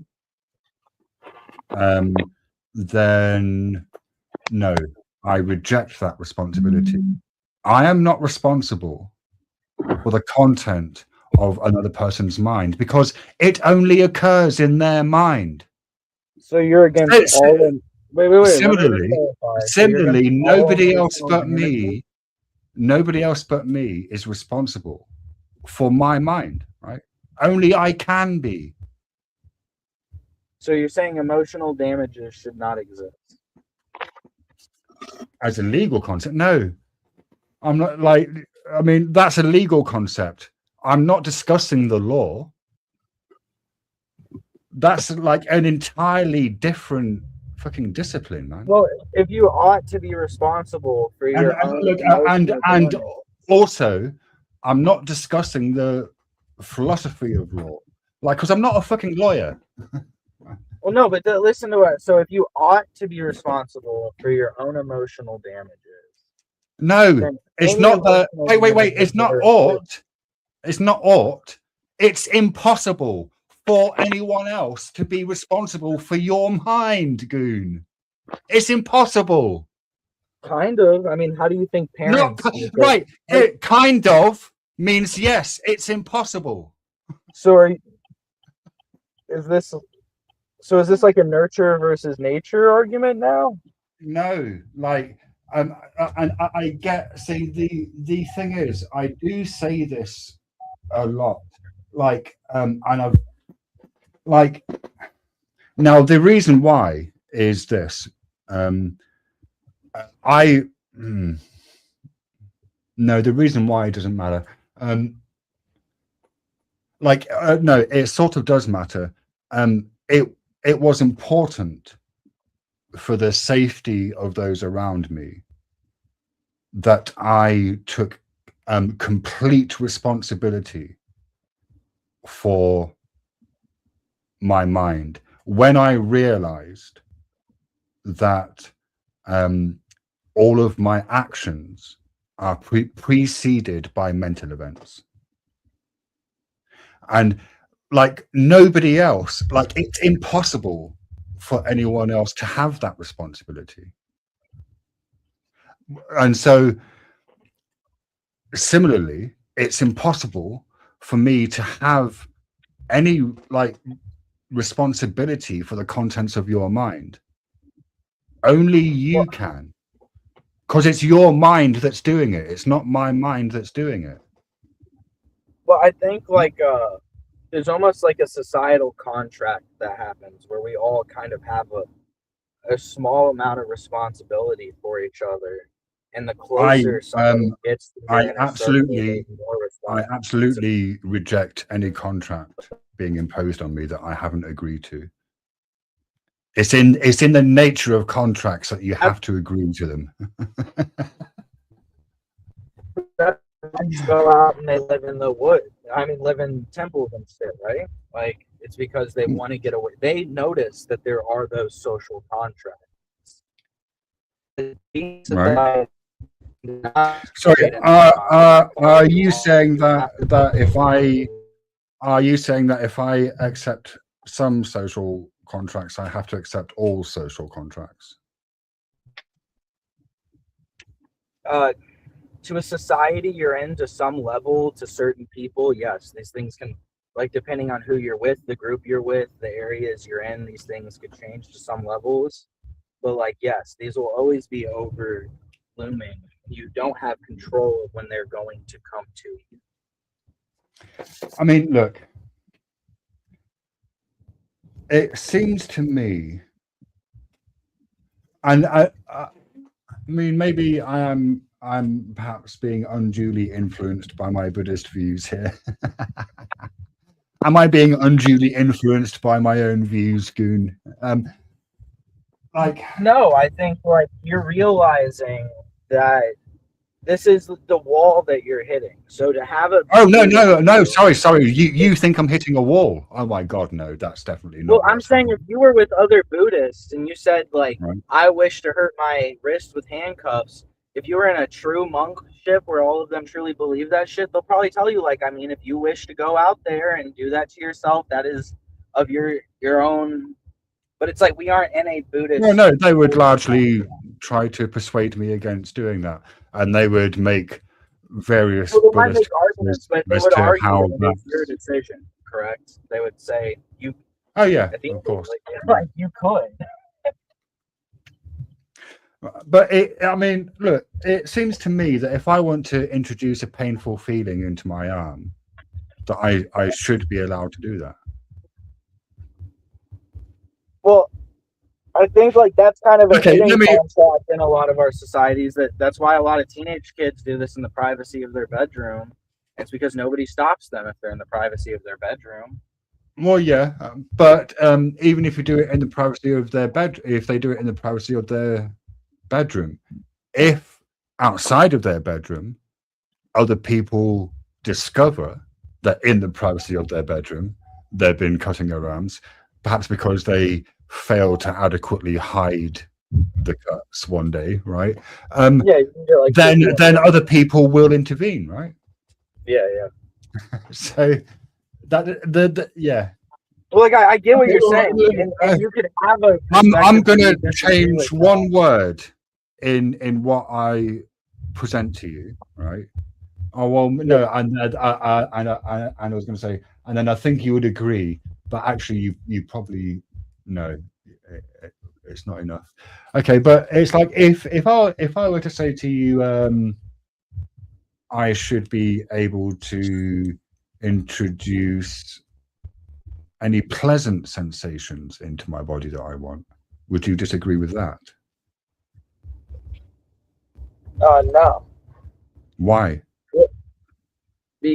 Like, well, do you mean like in a society, or do you mean like? No. Like, I mean, stops you. No. This question has nothing to do with society. On your view, should I, as an individual, have the right to introduce any pleasant sensations I want into my own body?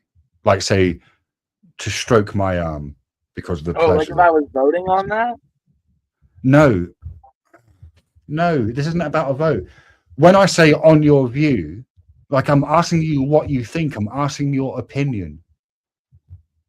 Oh, I mean, personally, no, because there's things that I'd prefer people to not do that they might think are pleasuring. Like what? Like I could use like, I'm always willing to use crazy examples or tempered examples, but like whenever it's something that basically exists on a probably not very coherent. I could give you a spectrum of answers to that. You know what I mean? Okay. Is it going to be an autistic spectrum? Well, it could be. Or is it going to be on the gender spectrum? Well, the way I do it is kind of always like a dumbass would do it, but it kind of harks on the actual issue of it. So it'd be like, should anyone be able to like eat something if they feel like it and it makes them feel good? Yeah. Sure, they should be able to do that. Should someone be able to walk up and like do whatever they want to somebody else because it makes them feel good? No, probably not. You know. Then I could create like extreme examples of that too. When it's right, like, I don't think that you're trying to actually. I just want extreme examples. I just want to remind you that the question that I posed was only about someone introducing sensations into their own body, not doing stuff to other people, like because yeah. All right, wait. Give me 1 second. I'll answer that. Sure.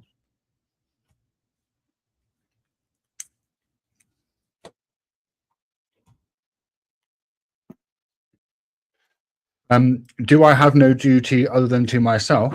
No, because I mean, people accept duties, right?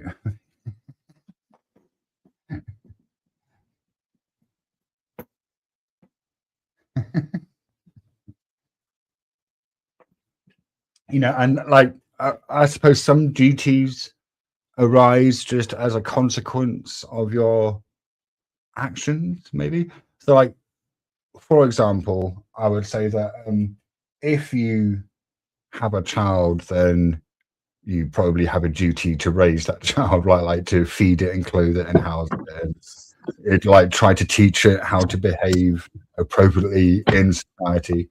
And that's we can agree upon it in the way that we think it's like reasonable and can support it, but there's no like true argument for why you have to do this. Because there's people who don't. Sure. By not doing it.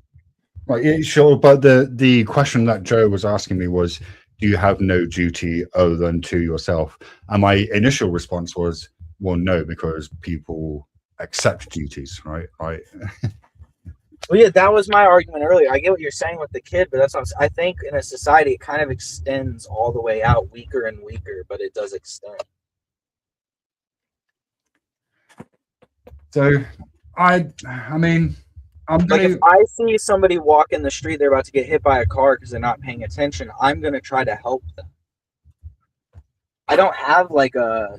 There's no reason I Why is have that not to. adding to the stage? All right, sorry, my mouse wasn't working properly, Joe. Yeah, Well, there's no sorry. reason I have to, but it's I want to say. You know what I mean? It's you society sorry, kind we want to help each other. right. But what if that help hasn't been asked for and isn't wanted? Is it Well, I is mean, it then- still then help? Maybe then you accidentally gave someone help they didn't want. But I mean, it's not like you were trying to put that upon them. Maybe there's situations where you are, and then it gets a little bit more gray. But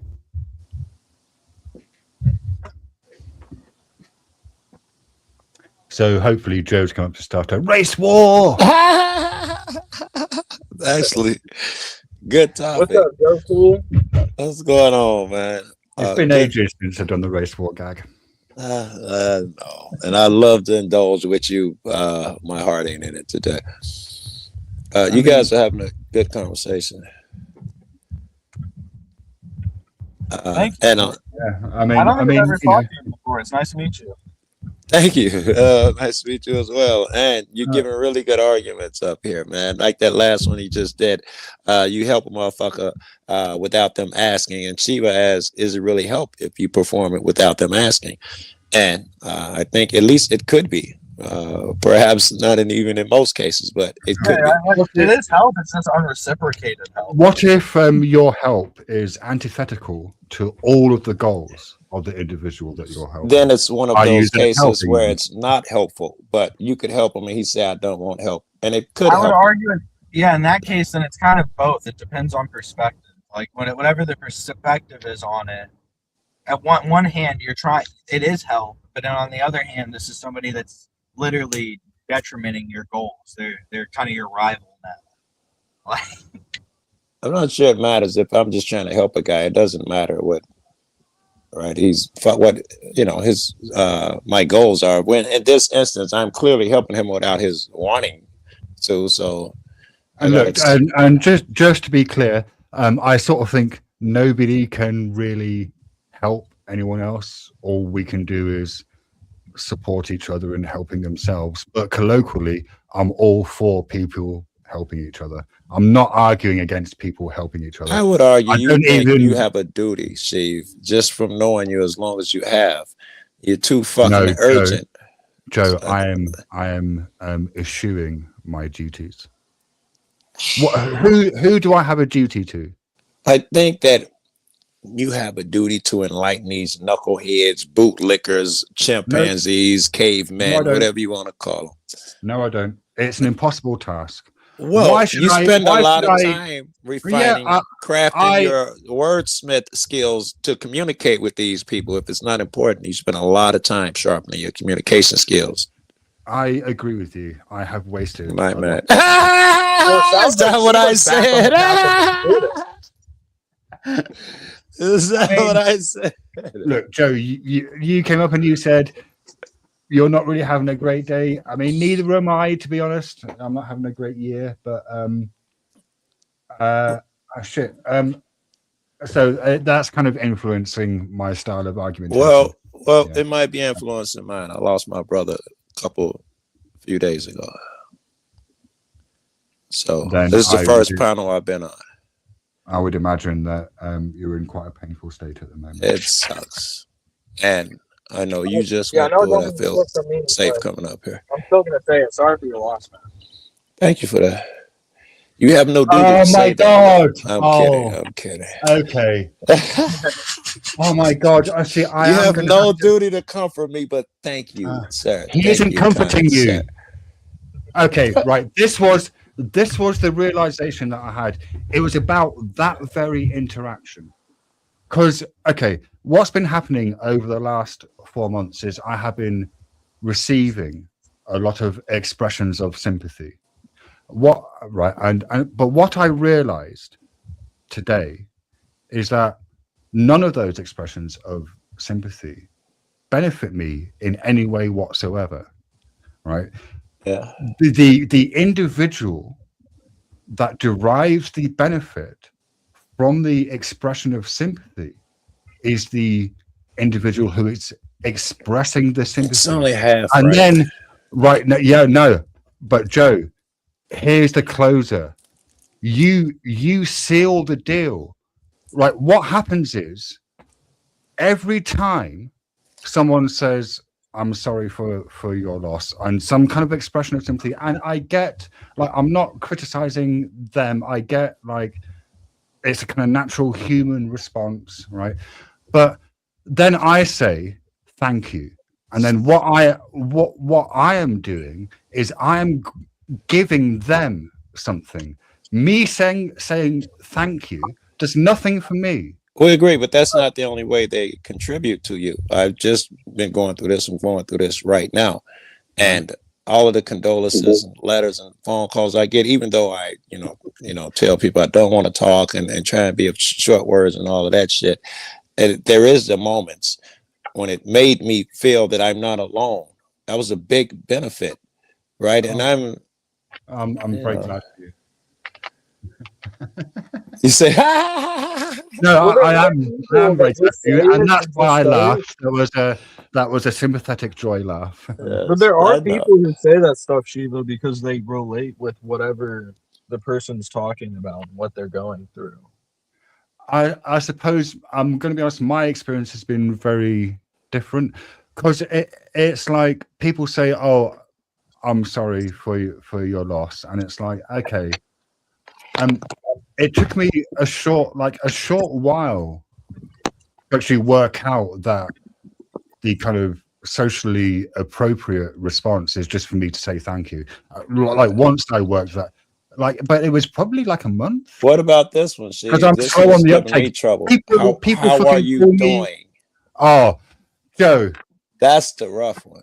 Yeah, that is a rough one. I'm instituting a new personal policy, because I've gone through several stages of answering that question. Right. Most of them have been attempts to avoid answering that question. Right. Either by being flippant. So when someone says, "How are you doing?" I went through a phase of answering with yes. Right. And that made everyone laugh, and then we moved on. Right. Avoidance. Yeah. I've been doing that for 4 months, and it's kind of like, no, fuck it. I'm tired of doing that. I'm tired of people asking that question, not because they're doing anything wrong, but because the choice that I'm then faced with is either lie. That's where I'm at now. Right. Or tell them something they don't want to know. Right. And what do you do? Because you've been at this longer than me. I'm curious. So I'm instituting a new policy. And if you know me, and if you know anyone else that knows me, and this sort of thing comes up, please tell them, don't ask me how I'm doing, because if you ask me how I am doing, I'm just going to tell you honestly, and I guarantee you, Have you don't want to know. Okay, see, but there may be a middle ground. Mm-hmm. I arrived there as well after the avoidance thing and the joke thing or whatever. I am at that point where I could only tell the truth. I probably just got there yesterday. Someone asked. I couldn't keep up the charade no more. But I do think that's the right way. I don't think it needs to be the brutal truth that you're espousing. There is a truth. No, that is the truth, Joe. Every day, every single fucking day, I am actively not committing suicide. See, every day. Hats off. Right. But that's what Al Bundy said. That's the honest answer to the question, how are you doing? And but that's the hard. You could also explain. So I'm having a rough day and a succession of rough days without the graphic shit you're saying.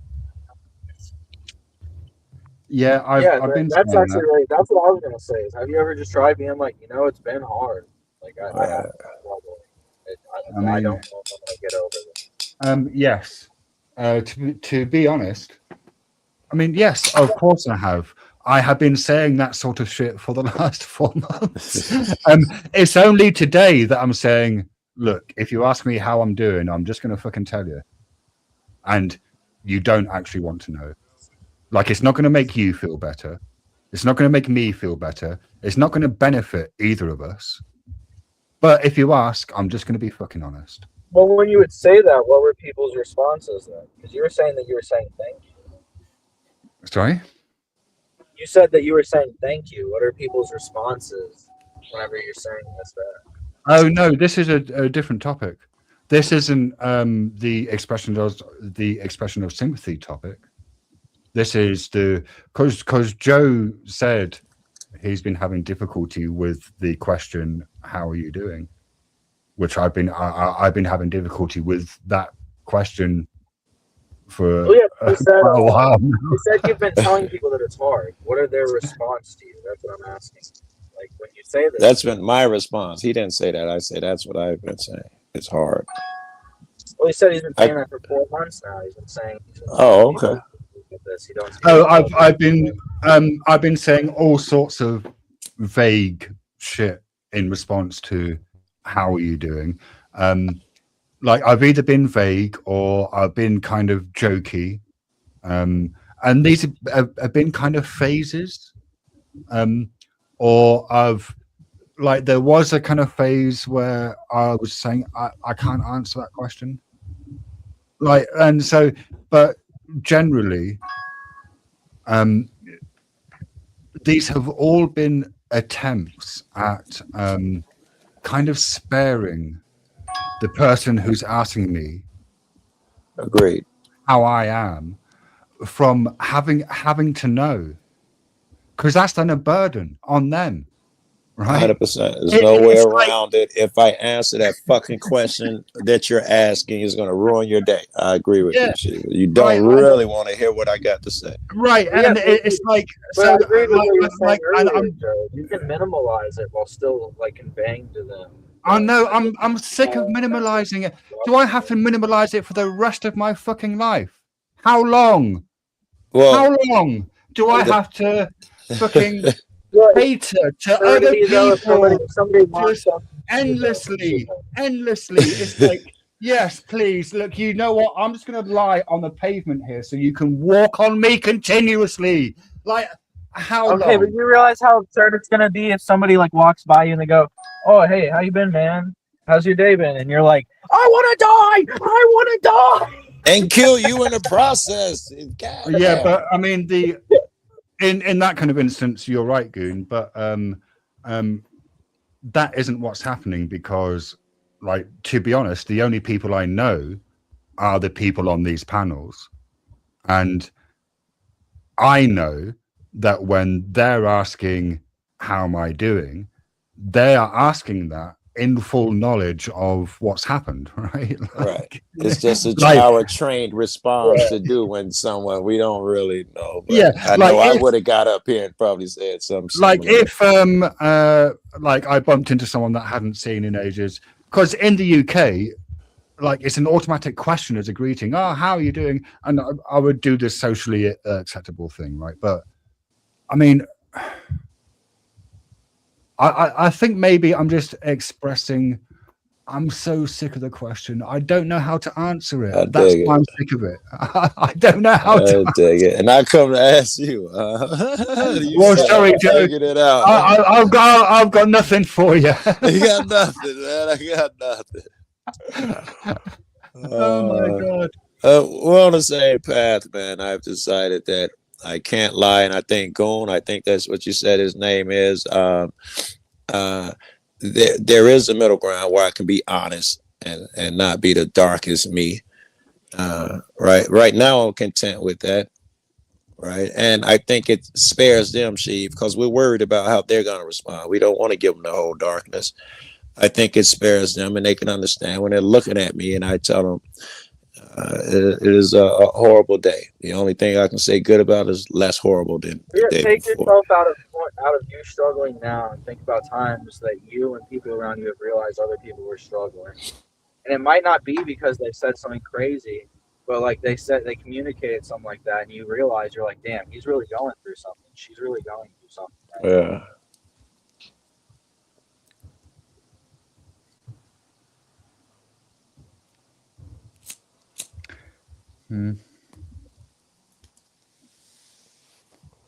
It's my first panel, Steve.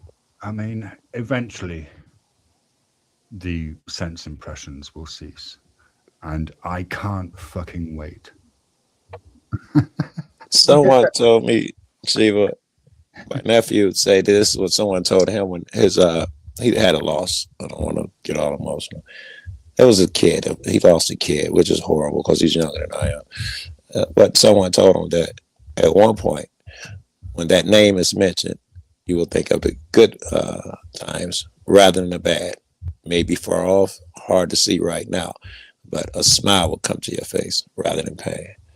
That's something to look forward to. I know I'm hanging on to it like for real. Also, I've dealt with a lot of loss. I think I've talked to you about it before, Shiva. A lot of the times, if I felt like somebody's questions were like getting generic, I would just give generic responses. If somebody was like, "I'm sorry for your loss. I hope things get better," I would just be like, it's just one step at a time. I mean, I've never used that cliche, Goon, but I have been doing stuff like that, Goon. Like, look, for the last 4 months, I've been fielding this question: "How are you doing?" With varying degrees of skillfulness, but always with a view of kind of hiding the truth from the person who's asking, so that at least one of us gets out of the encounter. I feel like I'm doing you a favor. Vaguely okay, right? But it's like I don't know. I'm 54. Part of the issue is that social skills, like all skills, atrophy if they're not able to be used. Agreed. And you have not spent a lot of time developing yours. Is that where you're going? Well, no, but you need a social circle in order to utilize social skills. right. In order to develop and train them. So. Right, yeah. And I don't have one. So, and like being on these panels, I don't think it's necessarily conducive to cultivating social skills. I think they are. In fact, I think they're crucial. Really? I would not know how to talk to half of these people because, forgive me, but I'm not in the mood to be gentle. Most of these people are not too bright, sub IQ, intentionally dodging, deflecting, unwilling to accept the truth, responsibility, fight. You got to drag them to every fucking place they got to go. Now that I got that out, I forgot why I even brought up the other people because I'm angry at everybody, I guess. Well, that's all right, Joe, because I've been forgetting things the entire panel because I'm getting steadily more stoned. And yeah, well, that could be it too, I guess. After a night of taking chemicals. So this is a weird panel to be. We're not drinking though, right? We're not drinking, Chief. I am, but it's been all day and it's been gradual. So you're not going to get shouty, angry drunk, Shiva. You are probably going to get like shouty, angry, Steve. No, you're going to get. It used to be funny to me. Now he's scary to me because of that one particular day. What one particular day? The day when you was fucking, talking about jumping off of bridges and shit. Oh yeah, that was my birthday. Wee Yahoo! Yes, I'll refer to it as that rather than the day you try to jump off a bridge from now on. You being drunk was always entertaining. I would get hurt in the process. We all got hurt. I still thought it was entertaining. It was now it scares me. Oh, right. See, like, it's kind of funny that you said it was always entertaining because I think I've always been upfront that me being drunk is bad. Yes. I've told people. Like always. I told people, and I used to tell them that nigga drinking, I'm going to be the last one on panel. Not because he'll treat me any better, it's because I could take it better than you. And sure enough, I'll be the last motherfucker off. Fuck off, Joe Cool. Why are you here? I'll be getting it alone. Yeah. No, one day I came up here and you were drunk and you were just screaming at me the whole time. I was like, you need to chill the fuck out and smoke some weed, Shiva. Yeah, right. And you were just like, you did not tell me to chill the fuck out. He doing so much, we call him Shouty Shiva when he's doing that shit. I know my friend Blue always be like, "Oh, Shouty Shiva, was he Shouty Shiva today?" I'm like, "No, not today, Blue." He says, "Oh, I like Shouty Shiva." I mean, to be honest, Joe, when I'm sober, pretty much 99% of the shouting is fake. Yes, well, fake or I get it, and I see it, you know, because I've known you so fucking well, and it's I'm gonna give it fake. No, I mean, use most your of the word. time it's fake. I'll use your word, but it's just part of communication. Yeah, I mean, you it know, hasn't the been way fake. you do it.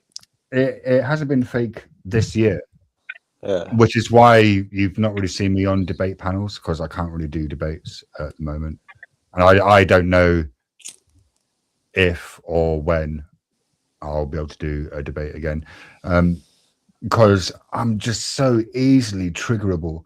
And like, it's funny because there have been times when I've gotten triggered on a panel and then started shouting, and then I've kind of left apologetically, but everyone else, like, their experience of that is, oh, that's Shouty Shiva. But my experience of that is, oh no, this is very different. Like, this is And healthy even. Some people don't like Shouty Shiva. I gotta say, your hardcore buddies, you know, it's just nothing to us. But some people, I remember used to drop off and be afraid of you when that shit was going on. They didn't find it entertaining at all.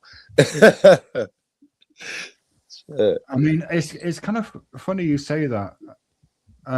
A few years ago, when I was living in Newcastle, and this is when I was training for ordination into a Buddhist order, and I was taking part in this like study group where we were studying the scriptures, and the order member who was leading the study group like took me aside one day, and he said, "Are you aware?" And like, this was a men's study group, because a lot of the activities were segregated by sex, right? For ease of communication, because men and women communicate differently, and you know, to avoid polarization or a certain type of these were like Geordie men, right? Like some of them were quite tough blokes, and I'm not a tough bloke, you know. I'm me, but anyway, he took me aside one day and he said, "Are you aware that they're all scared of me?" Yeah. And I was like, "No," and I like never picked that up from them ever. I never thought that they were scared. Let me give an example. And I looked for it after he said it. I tried to pay attention, but I never got that sense. I got an exact one. I think it is the exact same moment. I had the exact same moment. I was in a car with people who I thought were really horrible people, gangbangers, drug dealers, and murderers, everybody in a fucking car. And they came up, who's the worst person in the car? I thought, oh, this is a great question. And they all agreed it was me. What the fuck? You know, you are the worst niggas. I never thought they thought of that of me. Worst in what way? Well, it would have been crafty and violence, because that's the circle. It would have been, yeah. They thought I was worse than they were, man. Joe Cole, the man, the myth, the legend. Oh my I thought God. I'm all, you know, I don't know, more level-headed and understanding, and the peacemaker out there on the streets. They're like, this nigga worse than we are. Is now, no, I'm not going to call him by his nickname. Is Joshua Abrams still a thing? Accountability for all? He's definitely is. He's around as often, but he definitely is. I've seen him with some of my friends lately. Is he still making videos? He is. With the title claims that he performed in arrest and in which during the entire length of the video he doesn't actually arrest anyone. He just says he does. Now it's more like reporting, right? It's not I'm a god anymore. It's the story rather than I'm superhero, which is what it used to be. Now it's more of the story. He's more like he's trying to transition in a bit, I guess. And I don't know. I'm thinking it can't hurt, man, because shit, that dude was pretty. What's the word? Nefarious. I don't know. I didn't know. That's how I learned that some of the lows that people would go through. That's how I learned through Josh fucking with me because I banged one of his chicks and watching him move around on these panels, the shit he would do. Like, I'll give you an example. One day CFW was with her husband. He was getting mad because she was on the internet. And he faked like they thought something was wrong with her and called a welfare check in order to get the police over there to make it worse. And he's telling me, Joe, I wouldn't do such a thing. I'm new. I'm just meeting these people. And come to find out that they were scripted and they were texting each other and it was pre-planned. I found out later. I'm like, my God, not only did he lie, all of these people that I know lied. And like they would never do such a thing as they were actively doing it. I'm like, okay, I got to readjust here. Oh man, do you know?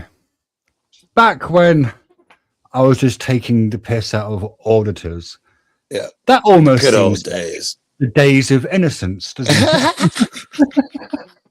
I've been looking forward to this day outside of the tragedy, because I love you so much. But I saw it a long time ago. I saw you were, your effort was to be fair. That was not most people's efforts. Most people's efforts were to crush a person for that day. You took extreme measures to be fair. So I couldn't wait till that dude developed. And there was no stopping him. So, I ain't mad.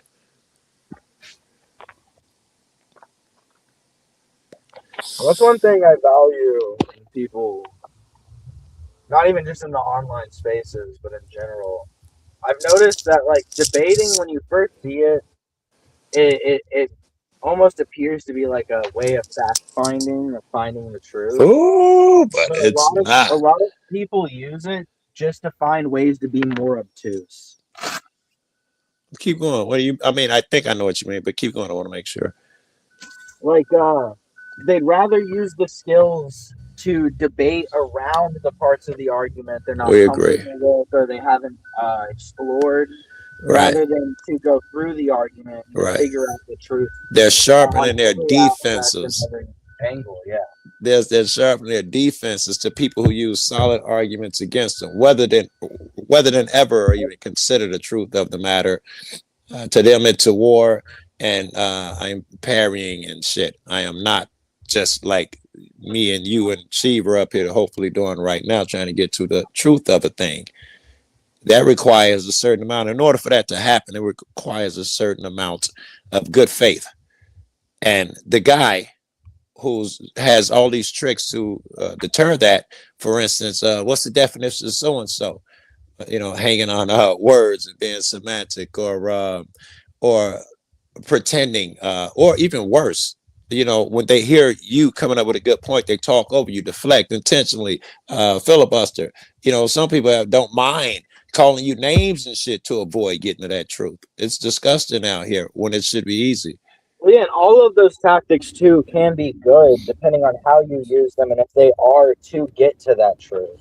So but a lot of the there's a season, they're used to, like you said, deflect and parry away from getting closer to it. Yes, making the process take longer. Making you have to pull out the teeth one by one. You know how long it takes to nail down jelly, right? I don't have that kind of time, especially when it's good faith. It takes 4, Joe. It takes 4? That's how long it takes. 4. Yeah. Man, that was such a great meme. Like, it had legs. It lasted for years, that meme. I didn't see no pinning down jelly with 4 meme. I thought you was just like, that's it. Dumbass one, meme, which was a meme of my own invention. Oh, blowing my own trumpet here. and it started like the reason why I called my channel the Church of Four was because years back when I was first on YouTube, and this was with like Tarquin and Navin and the Lunatic, and we were all scam baiting, right? Right. And like you get bored once you've kind of spoken to your 1,000th scammer, and they're trying to do the same fucking script. like you don't want to spice it up, you know. And so what I started doing was whenever the scammer asked me a question that involved a number, my response was 4.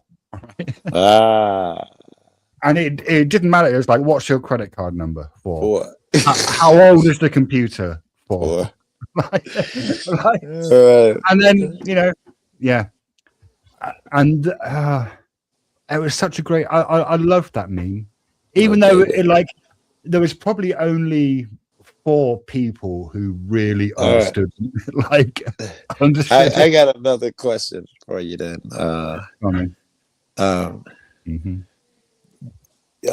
going off of the fun that just came out, the spirit that just came out of you. God, you don't speak that language at all. I could totally disrupt it using that language. The energy that you were just giving off right there. Right. I can tell that you enjoyed those moments and those times. Even trolling motherfuckers with the Force shit, I could tell. And I'm wondering, what is it that you do nowadays to achieve that same energy vibration? Nothing. I don't really enjoy things anymore. You use the fucking I get it. In fact, I'm kind of doing the opposite. I'm like hitting it hard, filming the police and editing and shit. That's my escape. But I do know that you do enjoy. There are things that you enjoy, man. You enjoy. I mean, maybe there are things that I enjoy, but they don't appear to be the things that I used to enjoy. I would assume, yes. I haven't. That's what I'm asking. I'm curious. Like, I haven't been able to read. I mean, I could barely read fiction. Like, I started reading the Expanse books, and I kind of got to book 4, and then I just kind of lost interest in reading it. Reading something like a philosophy book, like fuck no. Like, debating, I used to enjoy that. Yes, and you were. I don't just get pretty good at it too. He's making it look easy. It's not. Well, I mean, I don't think I was making it look easy. I do. When you be talking to them niggas like in Tarek room and shit like that, and they be thinking it's a fair fight, and I'll be like, it's not. It is so not. You know, he got the answer. You have the answer already, and you're just bringing them there. It's casual to you. They think it's actually a fight going on. You know, you was over it. I'm going to tell you a secret, Joe. I don't have any answers. Well, what does that say about the people in that room? Shit. What was I saying? What was I saying? I was saying something. Was it important? Probably not. Probably not. I was saying. Oh yeah, no. I things that I enjoy, like I used to enjoy video games, and I've kind of been playing Path of Exile 2, which is a game that I enjoy, and it's like it's almost like when I play it, I sort of don't know why I'm doing it. Like, because it's almost like I'm just going through the motions. It takes the fun out of it. And I don't really enjoy food anymore. You need to create something, bro. That's in your nature. You need to create a thing, either verbally or physically. Well, also, Path of Exile is like you're writing. Down. You've been killing that. Go ahead, dude. Bro. Get on like Doom or some shit. Change the energy. Dopamine, dog. You hear his point? Right. But look. All I'm doing is stimulating myself with sense data. Like, how the fuck is that me? Okay, well, we can't boil it down to that. It had to be productive for you to be happy. Happy? Yes, for you to enjoy it. It'd have to be productive. No, right, okay. Those are three different things, but okay. Yeah. Yes. Well, productive and enjoyable. I mean, yeah, because it's like, oh, I don't know. That's why I know the two things. If you're creating art, that's productive, and it's always calmed you and made you enjoyed it. You always enjoyed it, and No, oh no, I'll tell you something. For some bizarre reason, I have been compelled to produce artwork that There no you one go. ever sees. Right? there you go. There you go. But I've never enjoyed it. Like Well, I what don't about the enjoy peaceful the part? process. What about the peaceful part? Because I can remember when you were creating your tone, when you would be Yeah, I talking. mean it's kind of calming, but the process of making an image, like it's really fucking hard. I It's not understand. enjoyable. I understand. It's I go through it takes weeks to make a video. And trust me, I understand that there are moments where shit come together and you think God himself has come down. You're like, no way I'm this good. You know, those moments, and there are more moments when you paint yourself into a corner and you So, know, I mean, at least I gotta but I smoke mean, to look, get out of this like corner. in order to like say paint something, you have to have something to paint. We agree. Right, and the same goes for writing. Like you need to have something to write. I understand. And I have that feeling. So all of this is post Like- after your birthday. All these feelings are after your birthday, right? Because the emptiness is certainly there for me since the other day. Oh no, this is since David's death. Yeah. Okay. Well, Like I haven't been able to kind of I understand. do anything. Like, and the thing about writing, right? Like I could probably write more bad poems, but in terms of writing, like say essays, like that actually requires me to be reading. Like Right. that's just part of my process. Like I dig it. I am like and I'm not reading. And in terms of like the stories,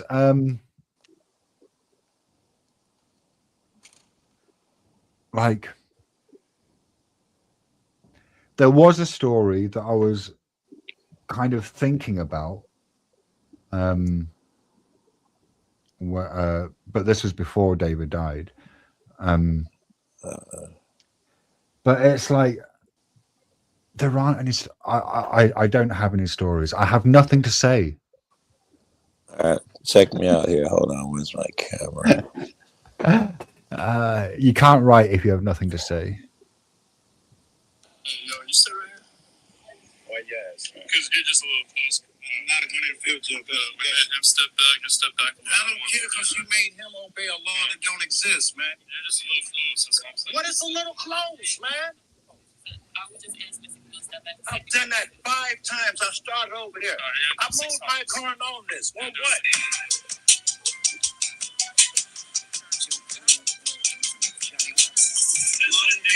Blow me, baby. Get the fuck out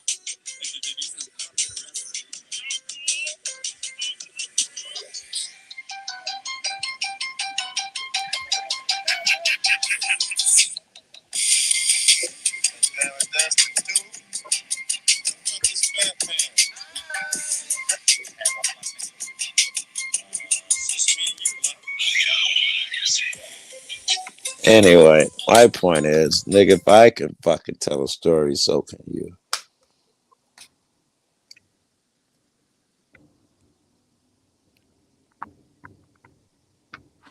I mean, yeah, I can tell stories if I have stories to tell. I'm saying if I found them, and I didn't find them, I found them in other things and other people, and the story. Right? Yeah. Okay. Yeah. I mean, that's Whoa. What happened to your That's- story where everyone's certain and people are uncertain or something? yeah. That was the story that I was working on before David.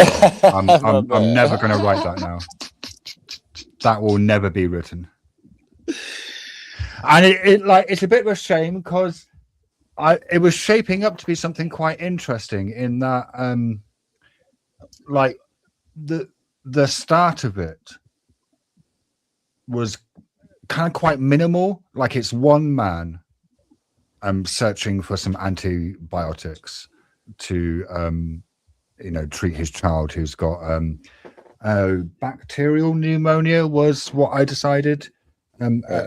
I think so.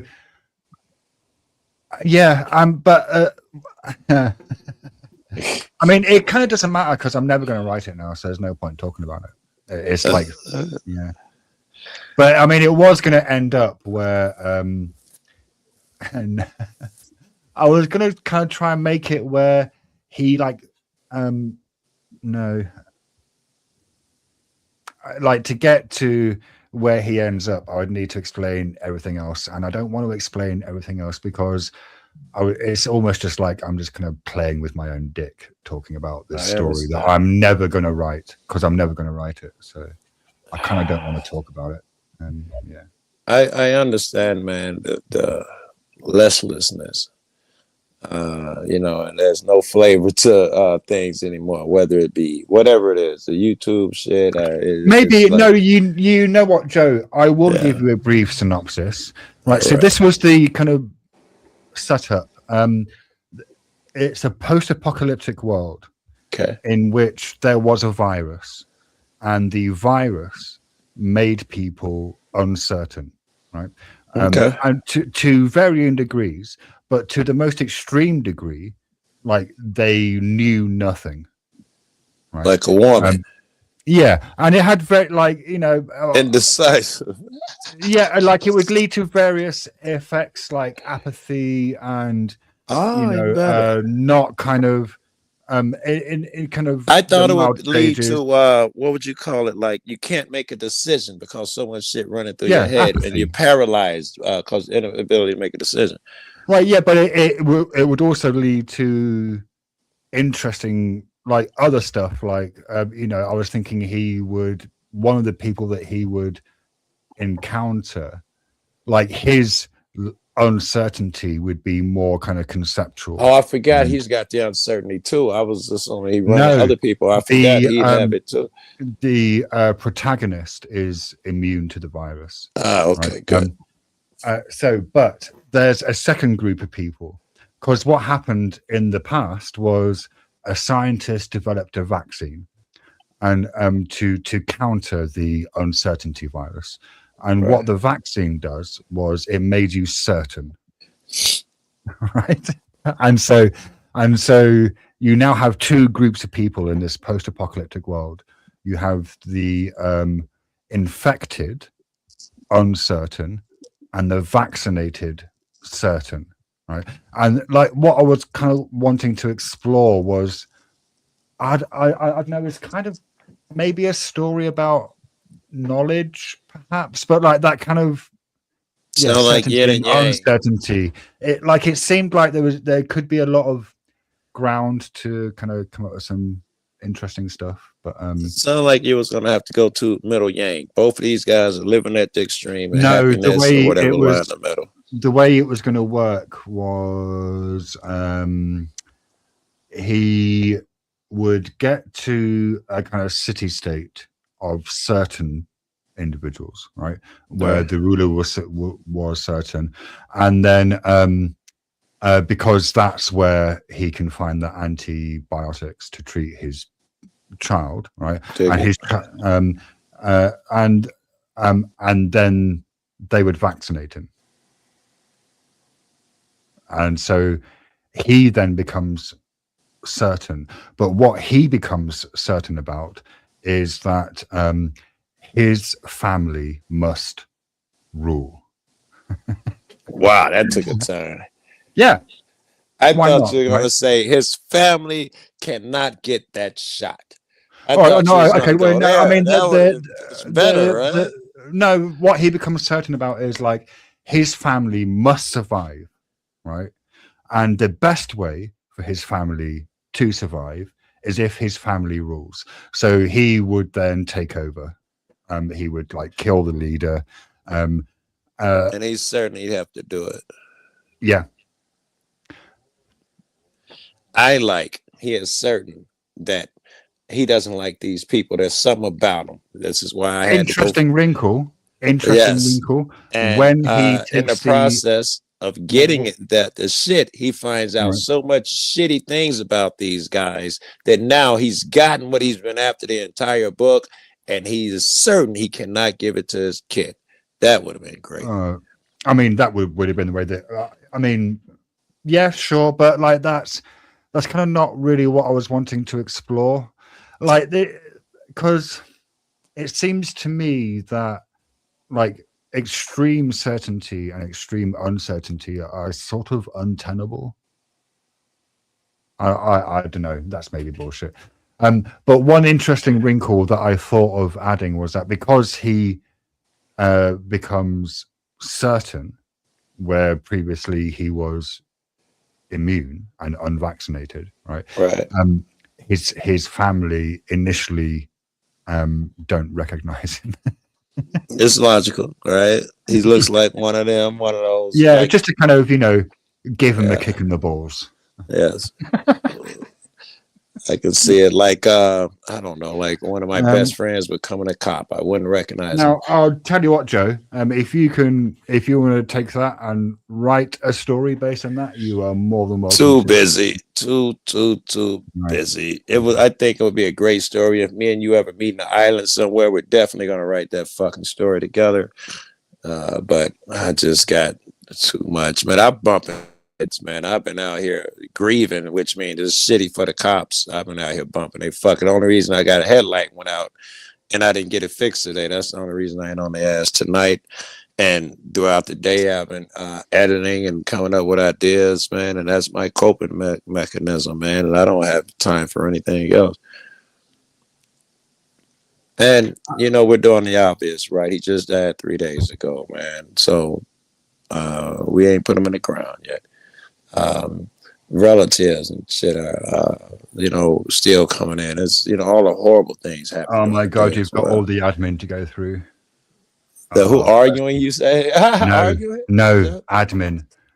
It's such like I kind of hated it. I mean, I just kind of did it because that was my responsibility. Oh man, maybe it's different in America, but it kind of seemed like it was just endless for a while. There was just all this stuff that I had to kind of deal with. I think, praise God, I got my family, my sister and my daughter are handling that. And, I did all the physical stuff, which just took a toll on me, all the hospital shit, all the appointments. And I've been doing all of that. And they would have been doing the calls with the doctors and all of that shit. And now they're doing some calls with the funeral homes and all of that shit as well, which I just can't wait for this shit to be over, bro.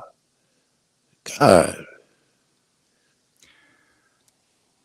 As it's like, I don't know, man. Just like I want to rush it. Every day you wake up, you want to be hurry up over it. Just one more day away from that. I want to rush every fucking day now. I mean,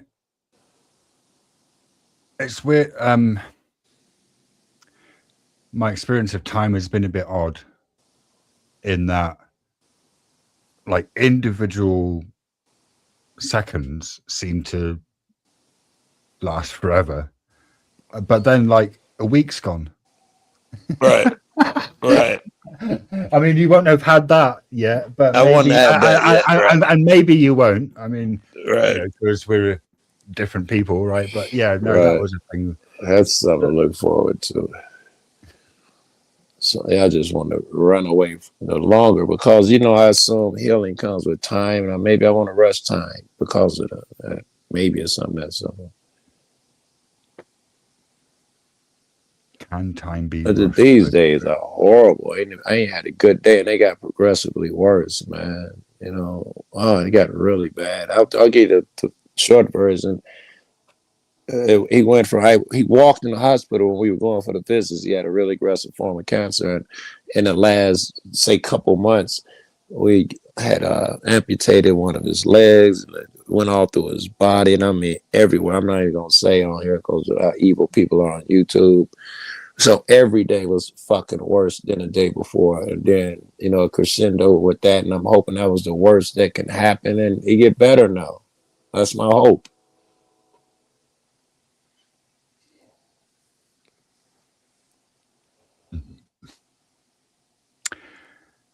I mean, see, the thing is, I kind of understand the urge to express sympathy, and I hope you've noticed that I haven't. Yes, I'm aware. I assume you're a smart dude. You know what you're doing. I'm not second guessing you over here. I mean, I don't know that I know what I'm doing, but it's kind of like, why haven't I?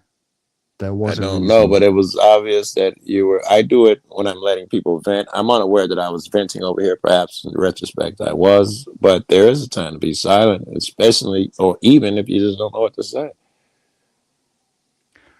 Oh, right. No, I think that it's that I know that nothing I say That's dope. will make it better, and that in Yeah. that instance, it's probably best to You'd say be surprised because me and you are different in that respect. I if I get a text from a person, it's a big deal to me. Even if it was just something, my thoughts and prayers are with your family. That's a big deal to me. So I mean, I wouldn't have expected that. What I used to say to people, based on like a past experience of grief, is that like it does fade with time. Like it is impermanent, and Right. it will kind of get like gradually Right. less intense. That's something to hope for, Right. man. Right. It Sure. is. It's a bit of confirmation. I'm just hoping my Right. days Yeah. don't get progressively worse anymore. I'm hoping the nightmare is now going in the opposite direction until I get better, because every day since I got back to Chicago has been more horrible, twice as horrible as the day before. Now maybe it'll cut half. It'll halve itself now back to where I'm happy again. This is going to sound like it's apropos of nothing, but it isn't. So for you to tell me in time it can get there, I need to hear that. I mean,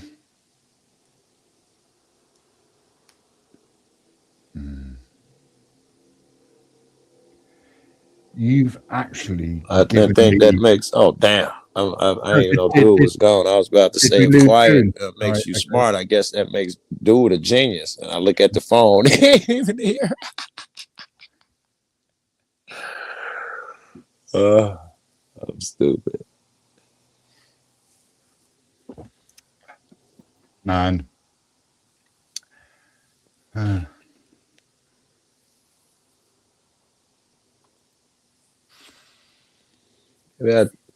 that'd be dumb hobby. Why are you barking? See if you still there. You're setting the record for quiet right now. Why are you barking? We're gonna let my dogs entertain you guys while Shiva works out his. Wait, can't you hear me? Hello, hello, hello, hello. These are my neighbor's dogs. I don't know if I Hello. said my dogs. My neighbor's Hello, dogs. Joe, can you hear me? They bark Hello? at every fucking thing that moves. I don't think Joe can hear me. Can YouTube hear me? All right. So Hang on a minute. See what. Can you hear me now? Hello? Maybe it's my shit. All right. Let me try this. Maybe. I lost the sound. Are you shit? Let me try this. Let me leave and come back. I'm glad it's not my shit.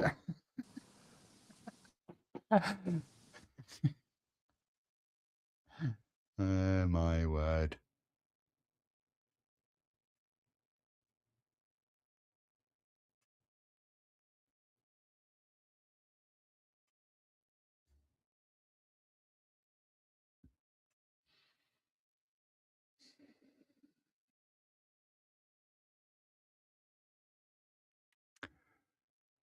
Um,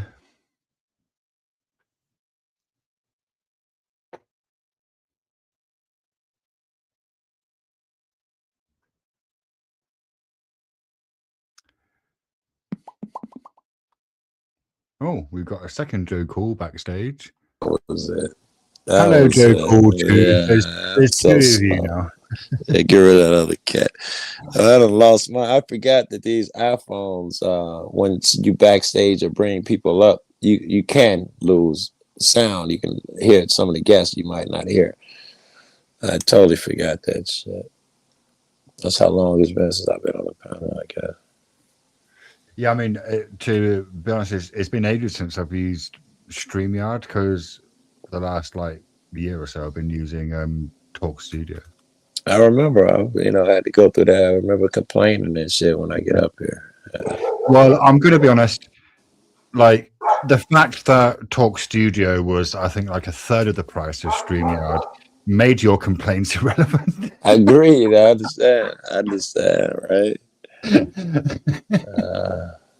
Like I heard them, but But yeah, I gotta wait to sit here. I gotta wait reality, man. I don't know what to tell you. You can kick in that other $30 and we get straight out back. I mean, and look, to be honest, Talk Studio was a concession to you. Even though because otherwise I'd have one of the reasons why I didn't continue just streaming on Discord and use OBS was because you don't use Discord. That's good to hear because I was always mad that I couldn't participate with the shit. I see good panels and it's through Discord. So yeah, I'll be kicking shit. So yeah, good, motherfucker. Now, look, that's probably a very poor reason to switch streaming platforms, but I'm not saying that was the only reason, but it was. Right. If I'm a certainly, okay. yeah, and quite a large one. I enjoy having you on panels. That's good because I always, I think I always say fucking glowing shit about you, but it's not to blow smoke. It's because not just I like you. I hope that ain't why, because you impress me. So the feeling's mutual. I tell all people who don't even know you. Like I just called this girl who I was talking to, and I asked her, did she know you? That ain't normal because I don't know. And it turns out she did. She like, man, look, okay. I'm gonna give you a name. It's a channel, and so it's two names. And if you start watching these videos, then you'll very quickly see how they make me look like an idiot. The name is Jack Anstreak, who I don't think I agree with all. Give me the last name again. Angstreak. It's ANGSTREICH. It's a bit idiosyncratic. Like he can get a bit shouty sometimes, and he can be a bit unreasonable. But he has got some fucking wicked smart argumentation. And there's some smart people in these debate circles that are fucking far smarter than I am. I ain't gonna bullshit Goon, we can't hear you, Goon. You're kind of like sounding like you're in a cave. I wasn't talking. Right. Oh no, you actually sound great now. Audio. Yeah, right. Okay. Chief, I gotta tell you, in these debate spaces, maybe you've seen it more than I have. I could count on one hand the rooms where I thought motherfuckers were smarter than I was, and so I wouldn't imagine the differences in intellect. I would imagine the differences in imagination, which is why you think some of these people are smarter than you. I mean, yeah, I mean, this is for certain values, smart, of course. I mean, look, I've got certain skills. I'll tell you what I'm good at, and I'll just like unequivocally say I am good at these things. One is research. Okay, Like I'm that's a quite skill good. I don't have. Yeah, well, I'm quite a good researcher. Because I read, like I don't mind reading. I enjoy reading. I So love reading, but I don't know where to find shit because I'm old as fuck, right? start with Wikipedia, but it's That's not. about all I know. Yeah, but the good stuff isn't in the article itself. Right. But these sources. I dig it. Like so, for like throughout the page, there'll be like points made, and then there'll be like a little blue number, and if you click on the blue number, then there'll be like a source, and like Right. some of the sources are academic sources, and so like I mean people Oh, like that if you're makes it using easier. The Yeah, I mean, like destiny strategy. like if you're using Wikipedia as your research, then yeah, it's wank, but it's a fucking great starting point. I Like dig it. as a starting point for most, like yeah, it's I fucking, tell people the same thing with Google. I wouldn't suggest. I hate suggesting people use it, but I beat into them that it is a great starting point. It's fucked up because it is so political that it's damn near nonsense. But it'll get you there. You just shouldn't believe it unless you ask for a figure in there. Destiny used to argue that other things that I'm good at are Hold on. Goran was talking. I didn't hear him. And the dogs were. Destiny was used he to talk about the sources thing through let me Wikipedia turn all him the up. time. Can I turn him up? Yeah. Yeah, I think I yeah. can. And Do I not sound good how do anymore? you turn someone Sound up? like you just turned you up. Really? You or maybe I think he just got close to the mic to Yo, say yo, that. yo. Can y'all hear Yeah, me? we can hear you. Can you hear us? Yeah, I can hear you. Yeah. All right. I was just gonna say, yeah, dude. Destiny used to talk about all the time, but that's why everyone calls him the Wikipedia research guy. Okay. I mean, look, just a heads up, Steve, I whenever somebody wants to bad faith characterize you and you say that, they are just going to say that you use Wikipedia for research. Yes. well, okay, but the thing is, right, is that I openly like was using Wikipedia as a starting point for my research for the essays that I had to write. Oh yeah, I'm not for saying you the shouldn't. I'm just saying that animation it's inevitable that people are Just going people to say would that. use that. Right, You right, know they but, do. but like one of those essays, like in which I was arguing an explicit anti-feminist position about some topic regarding animation, and it was about representations of men in animations aimed at children, and I was arguing this is bad for boys, right? But kind of using feminist arguments, but making an anti-feminist argument. The tutor, who was a feminist woman, right?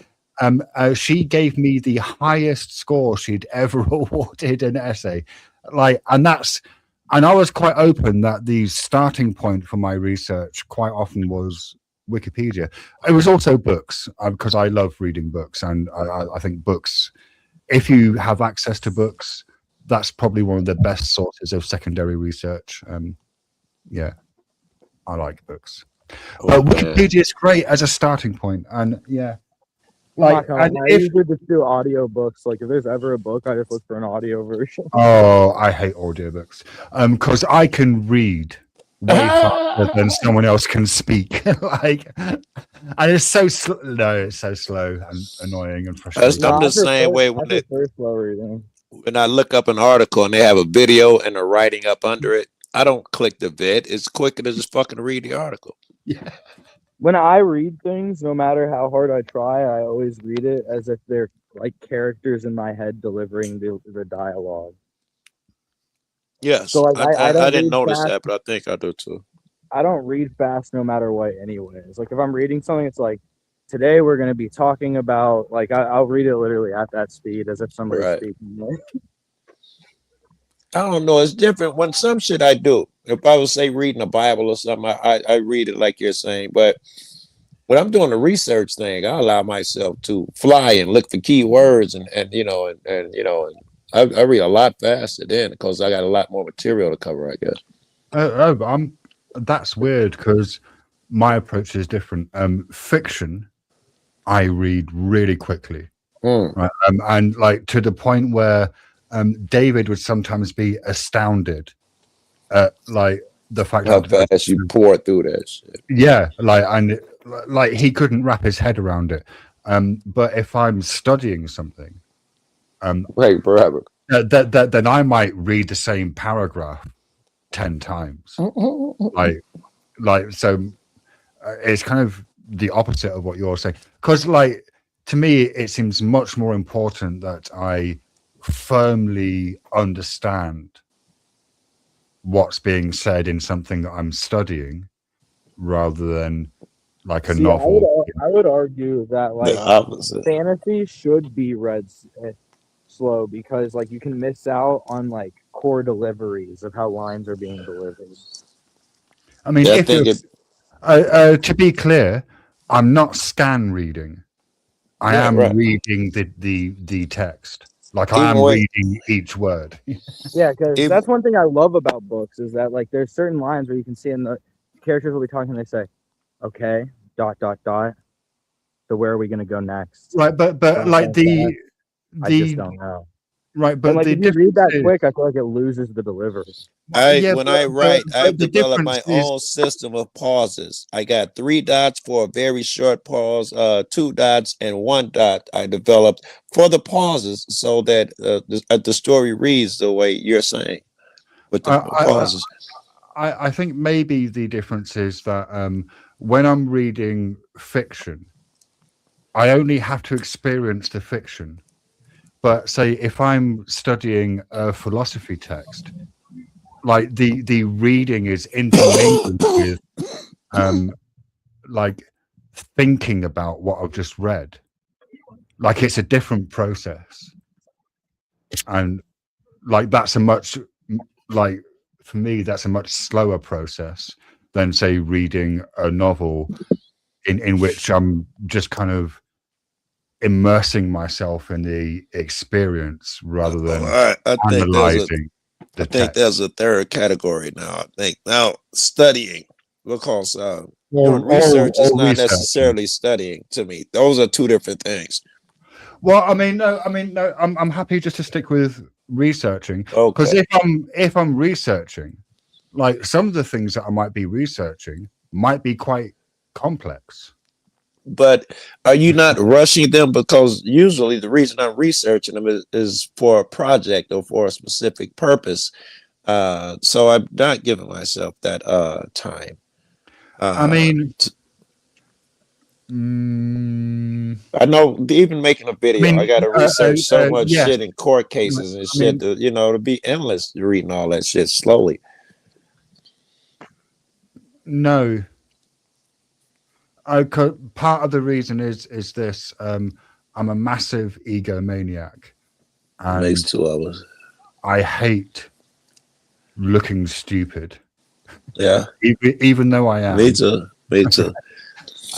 And so therefore, like if I'm preparing for a debate, I'll kind of be a bit excessive in the amount Assuming you have time. I'm trying to build in the premise that time is short and constrained.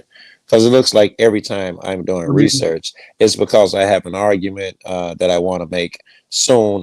Next time I see a nigga or go to a place, or it's for a project that I'm working on. Those definitely have deadlines. So that's kind of interesting because, like, yeah, okay, yeah, no, let's just say that I agree with you. Like, I cede that point. But okay, let me say this then. Let me categorize. Maybe like because there does seem for me to be a difference in the way that I read non-fiction compared to fiction. Interesting. And maybe not all fiction. Fiction will be slower, yeah. No, quicker. Jeez, my instinct is fiction would be slower. I would read it slower. If I got time, I devour it slowly. It's my instinct anyway. The Bible to me is like study sometime. Yeah, Like I'm not going as far as saying like if Well, you hang on, read a book like a fiction like that, you're now not getting the full depth of the book. I just do think sometimes it makes you miss certain things. make sure when you're Well, I mean, talking, you're close to the mic. let me hang on. Like, I'm not saying that every single fiction book I read, I'm going to plow through, because sometimes I will read a book of fiction, maybe that I've read before, but with Yes. a view to, this can sound really fucking poncy, but I don't fucking care. Savoring the language, and like that is a slower process than. I don't know what Right. Ponzi is, but yes, it sounds Ponzi. Let me put it into American for you. Highfalutin. Ah, okay. Yeah, I my thought it was friend in gay. high See, I school, was wrong. Yeah. he was a You speed said reader, what? and he would have me read. I some mean, of the books that he Ponzi would can read. imply a little bit of campness, perhaps, but Like I get you that better than you shit though. yeah. Oh my god. Upper crusty shit. Yeah, me and my Uh, friend in high school, he was a speed reader. He was like one of the best readers at our school. Read super fucking fast. Oh, I'm not a Hey, speed. sugar grits. But whenever we would talk Speed. about books, sometimes I would catch him on something like that. I remember this specific example where I can't remember exactly what it was in the book, but we were both reading this book, and this guy said this line sarcastically, and he said, "Well, you know, I'm not sure if he really feels that way because he said this," and I looked at him, I was like, "What do you mean?" He was clearly like not being serious when he said that. We had like a whole argument Right. about it. When he Very went back good. and read it, I was like, "Go back, read it slower, and tell me if you think he's being sarcastic." What do And you when he did, think? he was like, "Oh yeah, he was like, yeah." I love those moments, bro, and I love that you remember that moment. But it's like I do think that that's one value in like delivering the whole fantasy as if it's a play in your head, because then you can start really Yes. like visualizing like, oh, they're directing, because the writer usually is visualizing it in their head. Like, it's a Ah, that's a movie. dope point too. But what if you're reading a book that you've read 10 times before? Because Oh, you'd yeah. like the book. I mean, I'm any reading good Art of reader War I've again. ever- I've read it at least 5, 6, 7 times. Is The Art of War fiction? I would kind of say it's non-fiction. I would like to say that they believe it's nonfiction, but a lot of it would have to be fiction, in my opinion. So a lot of that, you know, the story gets bigger type shit as the years go by. I see that as I'm reading it, right? This nigga cold, but my God, he ain't that fucking cold. That's what I be thinking as I'm reading. He is a god. I don't know enough You've about got a it. fan in the chat, Joe. Yes, I suppose it's good to see Sugar Chris too. I saw something she sent me. I think I got my Discord working or something, and she probably sent me a message years ago or something. I saw, or I was cleaning out some files where I saw her name somewhere recently, and I thought, oh my God, I didn't even respond to that girl. I feel shitty. But if it was an Well, email, I don't know what it was, but I don't check shit. I was about to make a South Park joke, but I bet you don't watch South Park, do you? If it's new shit, I don't. Yeah, you're right. I don't think I've seen the new ones, but yes, I watch it all the time. But the new right, shit, okay. you're right. I probably might be out on. Now, see, the thing is, if I'd made the joke as a throwaway joke, it would have kind of worked as a little bit of nonsense throwaway joke that made no one laugh, but was kind of mildly amusing. But At to tell the this joke point, now would though, just be yeah, it's this risk now involved at this well, point. no, It might there's be no risk. suicidal. It would just be cringe. Like, there's Yeah, no yes, risk. that's the risk. The risk of it just dropping and falling flat. No real risk, but the risk of it succeeding now is very low. I mean, it wouldn't succeed. Like, it couldn't succeed. I could not, right? At this point. I mean, look, Goon. Yes, Goon? sir. Goon. This is the perfect time to tell you the punchline, right? Because I would imagine. Do you want to hear the punchline, Goon? Goon? Give me the setup then again. And Did you turn that mean nigga shitty mic rock? up. No, I'm not going to give you this setup. No, but the punchline is, did you mean shitty wok? What, from like South Park? I did say it was a South Park joke. That's funny. Oh my god. Hold on, I'm texting. Give me a second.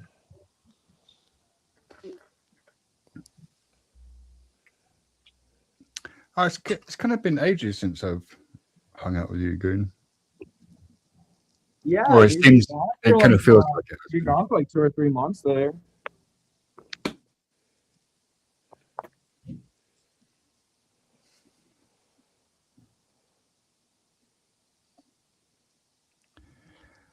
Yeah, Hello. well, hello. So, I mean, I don't know. I'm kind of running out of conversational dialogue trees. Hold on, I got you. I'm just texting. I don't know if we run You out gotta of shit move to to talk America about. and join a Beyblade tournament with me. Why would I move to America? It's full of Americans. Oh, to join a Beyblade tournament with me. Does that involve me doing physical things? I mean, you pull a string and then a Beyblade goes in circles and hits another one.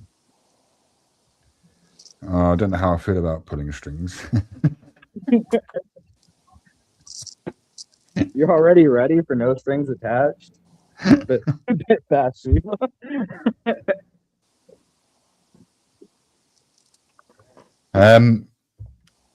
Or here's the thing, Goon. Rather than me moving over there, all of you lot could just move over here. Dude, I heard you all have like machetes and shit in your pockets. I'm not trying to take those levels of risk. Do you not like machetes?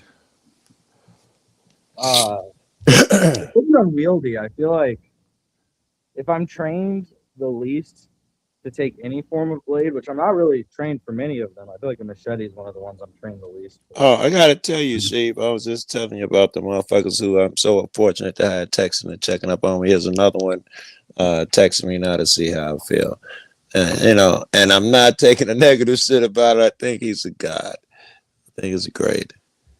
I mean, look, I'm kind of on my nihilism arc, which I don't advise for anyone really. And like, you know, if I was to step outside of that, like I would kind of, I don't know, it's probably easier if you try to be kind, but you know, do you know what I realized recently? I'm not kind. So I don't know. yeah. Yeah, you sound like a bad evil guy when you go, I'm not kind. I believe you. If only tone of voice was an indicator of kindness. Oh my god. I should definitely stop smoking weed and drinking gin.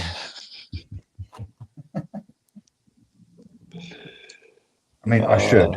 I probably I am won't. thinking about signs and symbols, man. I can't. Well, signs point. Lately, I've been noticing patterns.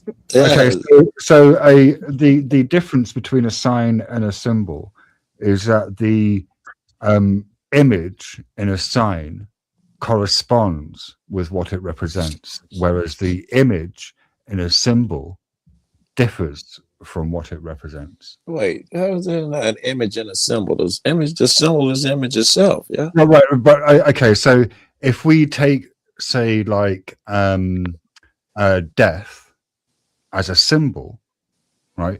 Quite often, death is a symbol for transformation. It's not a symbol for death. Okay, you're talking about it. I thought you told. I'm thinking physically. The death head. I was talking physical signs, stop signs. I'm thinking Well, physical. if it was a sign, then yeah, it would probably be referring to the physical death. But as a symbol, it's referring to something else. You know? Yes. Okay. And what was it? Signs and symbols. Okay. I think I'm talking about it in the fashion that you are. I'm sure I am now. Yes.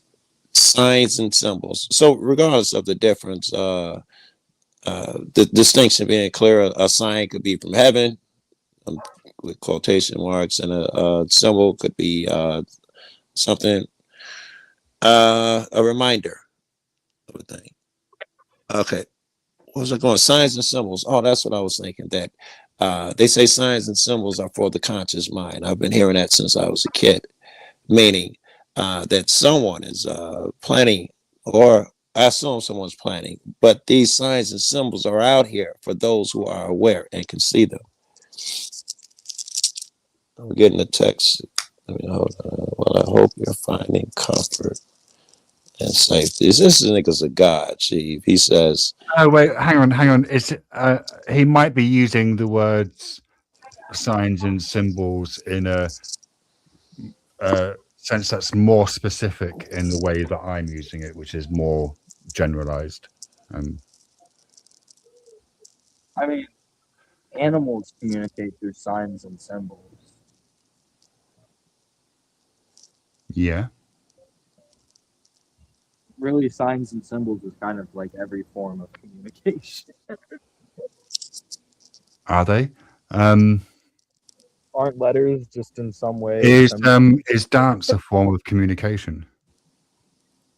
Oh, it can be, yeah. But it's neither a sign nor a symbol. I mean, I suppose it could be either, right?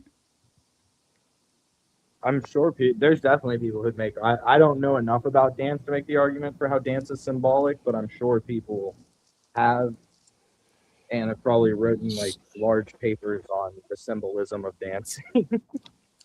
Do you think that the knowledge of what it's like to perform a specific dance is the same as knowing that 2 + 2 = 4?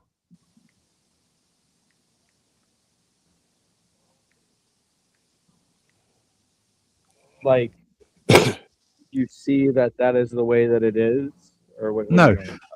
I mean, like this question has occurred to me because, like, presuppositionalist Christians, like, they often kind of demand that I ground or justify knowledge, and like I was kind of thinking about it, and the question, like, the demand seems odd because it's not clear to me that me knowing that I like ice cream is the same as me knowing, I don't know, that it's raining outside, or that 2 + 2 = 4. Like, these seem to be different knowledge types or processes. "Oh, I like where you're going." I only caught the ass end of it, but I dig it. Well, yeah, it's to create like areas of doubt and lack of knowledge, and in those areas of doubt and lack of knowledge, you insert God. No, that's not the claim that the presuppositionalists make, though, is it? They claim that that's the whole God, point of them trying to get you to admit you don't know right? anything.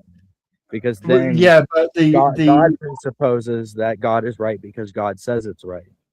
Well, yes, but my response to that is that the question itself seems ill-formed, because what they're treating as one monolith, knowledge, like, it seems to me to be referring to different things, and the justifications would be different for each of them. Like, I'm not sure that I can even justify me knowing that I like coffee. Like, how would I justify that? Like, so, and like the justification for knowing that 2 + 2 = 4 would be different from the justification for knowing that it's raining outside. And so, love it. Like, so it seems to me that what the presuppositionalists are doing are taking, like, different kind of knowledge processes and then demanding that I have one, like, justification for all of them. It doesn't seem to make any sense. What was the presupposition? Because I missed that when I was texting, but I heard that last part both times. Like, presuppositionalist Christians, like, presuppose the existence of God in their argumentation. The most kind of We agree popular with that one part. or common one is tag, right? The transcendental argument for God. Right. Yeah. Yeah, we agree with that one. But I like what you're saying, the way you're pointing out the distinction. It's a difference between I don't know, you gave an example of ice cream, I think. That's Yeah. knowing one thing as opposed to the knowing of something as solid as 2 + 2. Well, so And isn't I think you can argue that you know you like coffee. I just don't know if you can argue that that means anything.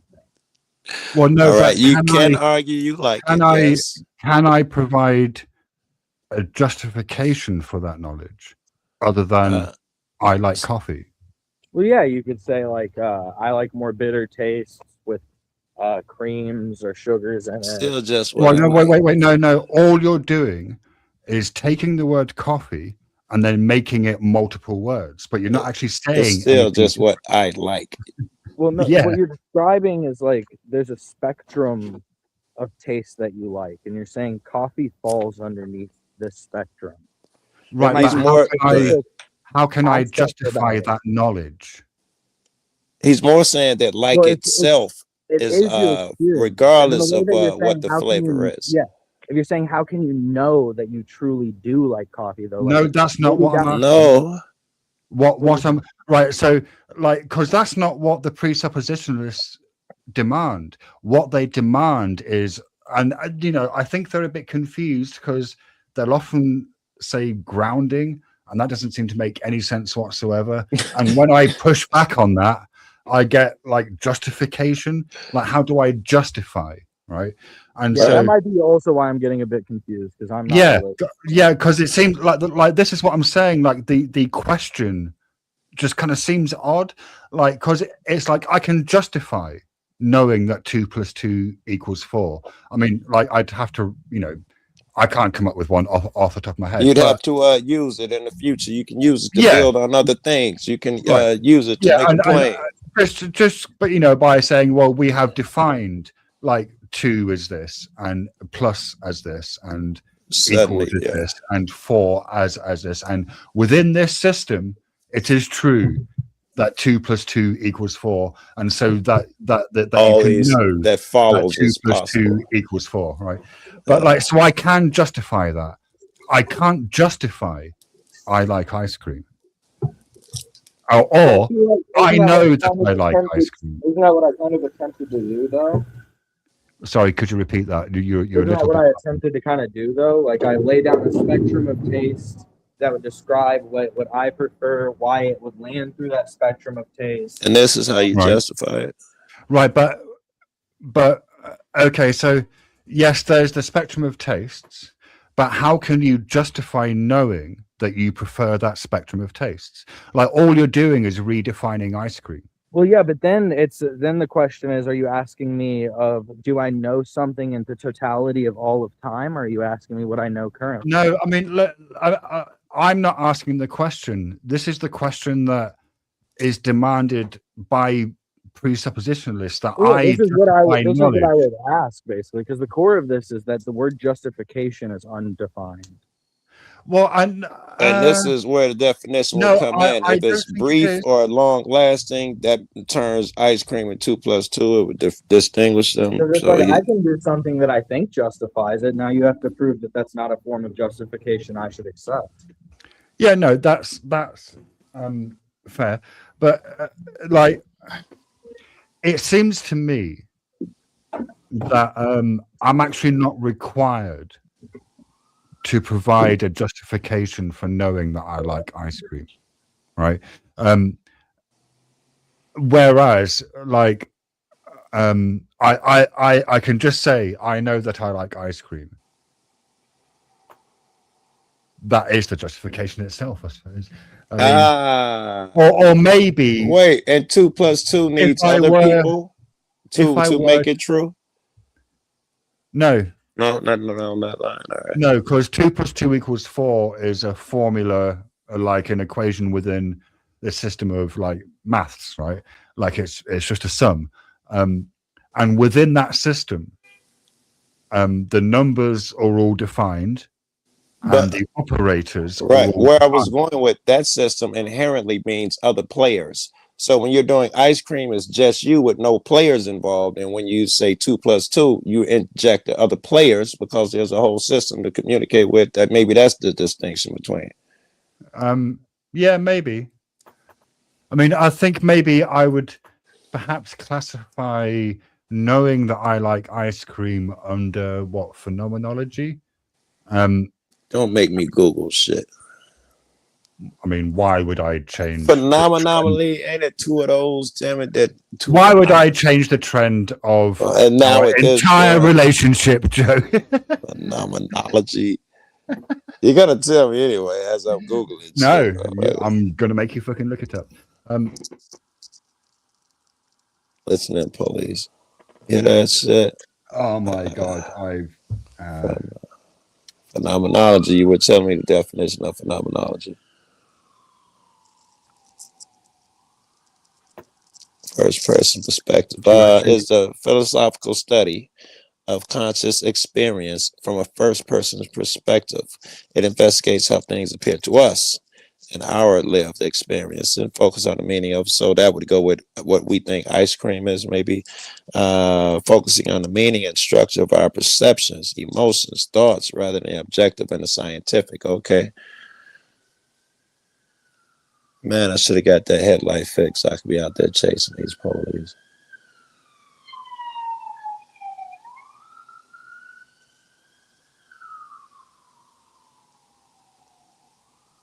You just cast quiet and did my shit go out again.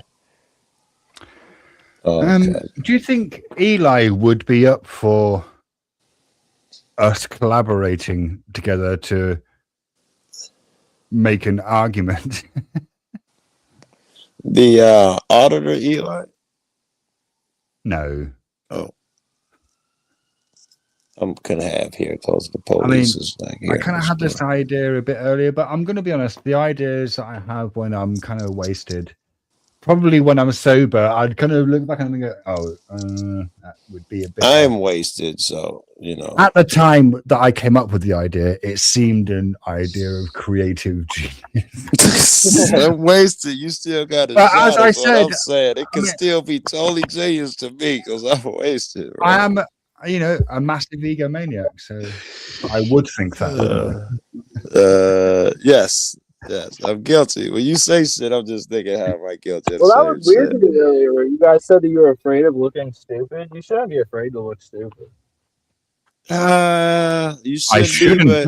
Be, Wait. I shouldn't be.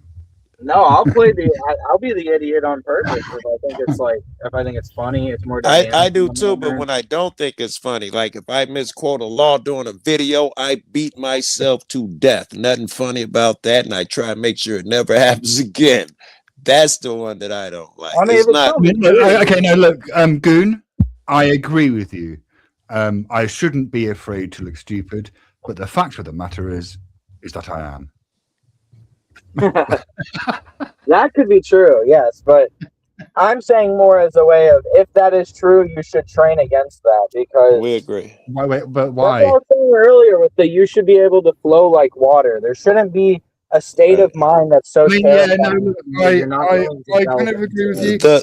And when I say things like, I'm afraid to look stupid, like that is true, but also I sort of have a practice of not caring what other people think about me, and if other people think I'm stupid, well, yeah, I mean that's fine. I'm probably stupid. It doesn't matter. Well, I mean, you've even seen the way I talk to you and people with these larger concepts is I always use words to simplify things. But that's to me that is the best form of communication, even when talking about deeper things. I will still engage with them. It's not my. But I will try to simplify the idea. Socrates said that as well. He said the guy using the big words is all about himself. The guy using the simplest words to convey a thought is a true philosopher looking for truth. Whereas Socrates said that. Whereas I try to be as precise as possible, and if people don't understand the words that I'm using, I'm happy to explain them. But it doesn't seem to me that I should. I mean, simplify, yeah, but not dumb shit down, right? Like, Right, but in the rest, just oration and No, right. and sometimes that's better. The ways that it's better, and the way that the application I'm talking about is if you're trying to convey a message to the most amount of people, being able to Mhm. simplify it as much as possible is the best way to get the message. Yes. I mean, yeah, maybe, but it's like, look, if I hadn't used the word phenomenology, Well, we're not. You're gonna go to convolution. He is saying you can get the same thing achieved with yeah, simpler let me words. fucking get All this right. out. Okay, shut up. Listen, if I hadn't used the word phenomenology, then Joe Cool wouldn't have taught himself something new. Well, Right? actually, he's looking at it again because he forgot that fact.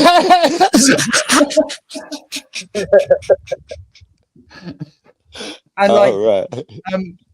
I don't know, maybe I'm naively optimistic, but I sort of think that like you can explain the terms that you are using in such a way so that like people can understand that you're maybe like packing a lot of concepts into one word, but then they understand it. Like, Yes, when yeah, that happens, when you got earnest people and intelligent people, right. those big words become better. Me and you, Well, see, but we prefer them. well, But well, it just doesn't you work know with what? big I words. agree that it is important that there are people who intentionally like simplify their language, but I think it's also important that there are people who do different things as well. Yes, we agree on that. And you're setting in stone the importance of not watering down your message in simplification. I must remember that lesson. I mean, see, the thing is, I think I do try to make my language as simple as possible. Like, I try to be efficient. You referenced the Socrates earlier, and the thing about a lot of those philosophers, what they used to do that was so smart is they could use big words to describe all of these things, but when they introduced a concept, they introduced it through like basic storytelling. Yes. And like analogies that the average person would understand. Yes, And then if you Yeah, ignored part of that and you said, well, this doesn't make sense to me, I feel like you're not going in depth. And I'm enough. sure when they're in the Yeah, room with certain that's people, all. they would have spoken a little differently if they were with people who spoke their language. Specifically, they'd have spoke a little differently. That's all well and good, but when Socrates was alive, internet culture was a thing, and philosophy has to exist in the context that is present, right? I mean, Let's check this out. In that time, when he was alive, that nigga was a superstar. When he did one of these philosophical things, the rich, the wealthy, they did it in a circular fashion because, of course, they had microphones and shit. And the wealthy, in a circular fashion, got the upfront seats, and the poor had to strain from afar. He was a rock star. It was cultural important in his time. Same with Confucius. Everybody would gather around. If he made a mistake, 12 niggas would knock on his door the next day to say, "Hey, man, you know you did good except for that one part." These were big occurrences even in their time.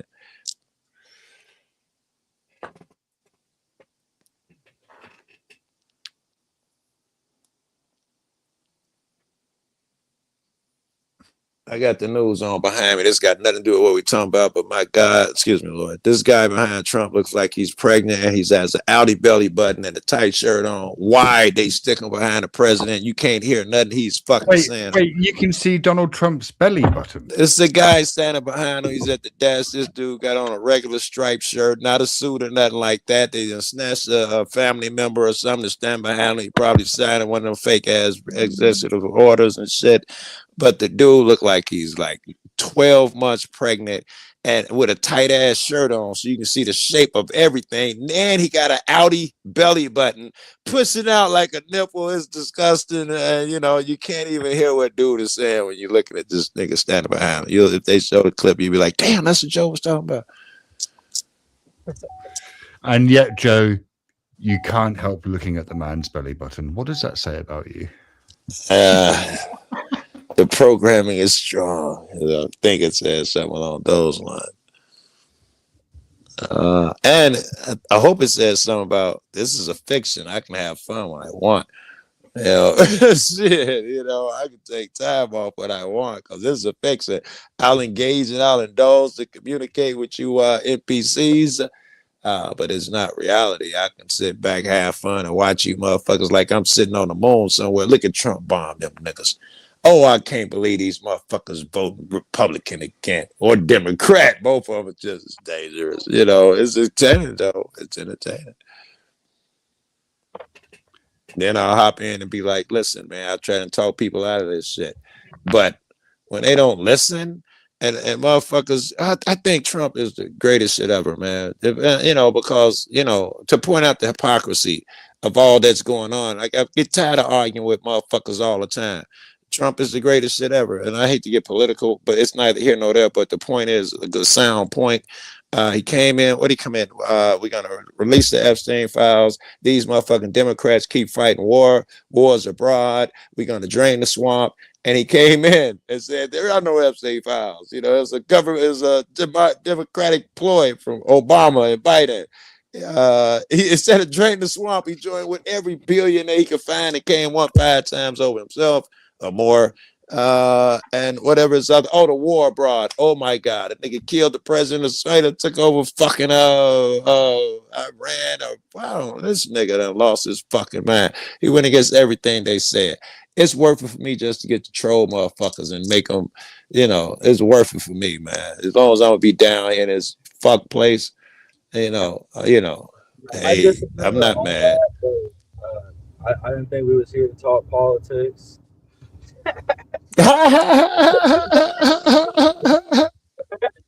Just about almost every maybe there's some highlights there that I might agree with. Just about almost everything you said. That's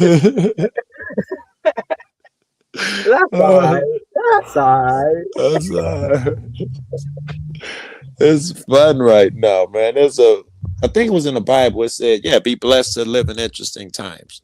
You probably can find optimistic fucks that think that every time that they lived, they were interesting, and they all probably will have arguments.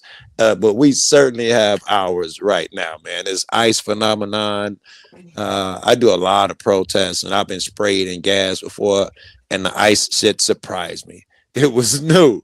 I didn't know. And you know, that make you feel alive and you're thankful for that moment, man. I didn't know motherfuckers get that vicious. You know, when motherfuckers hung their hat, I don't want to go into details because it ain't the political thing on one political belief, and it flipped around in their head, you know, and motherfuckers flipped with it. I had one buddy, I was arguing with him.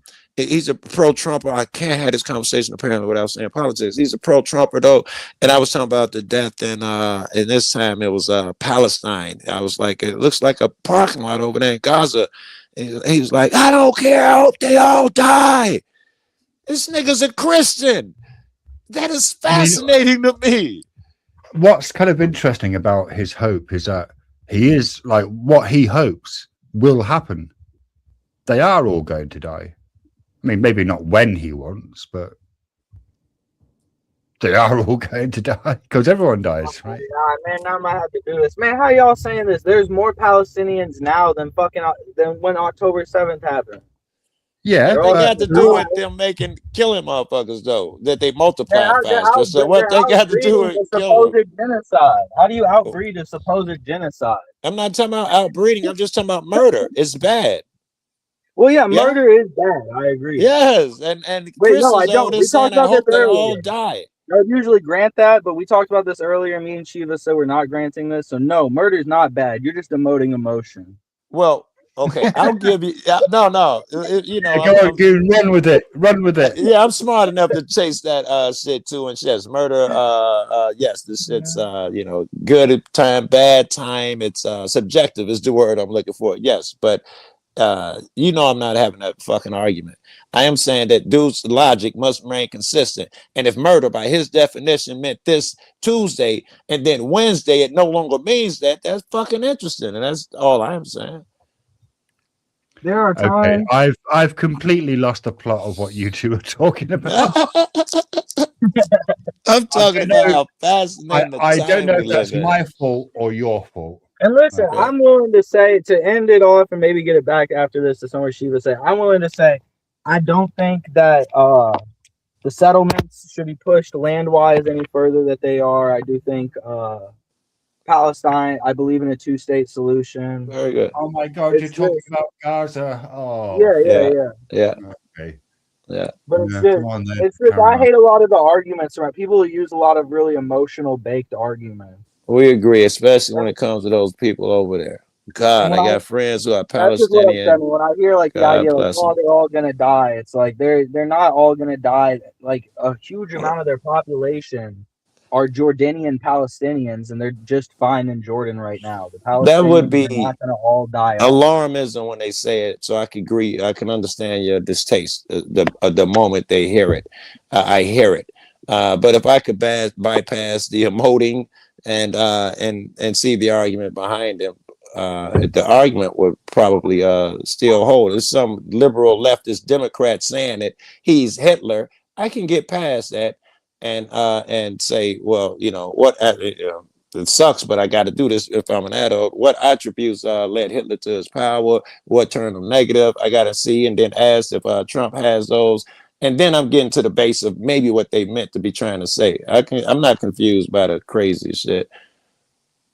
I got to fucking watch and listen to people who think they superstars all day. I can't take niggas at their word. I got to be good at this deciphering meaning from motherfuckers who intentionally try and trick you. I got to get good at that. I am getting good There's at it. people that, well, I participate in political conversations sometimes, so I just couldn't hear that much and then not say nothing.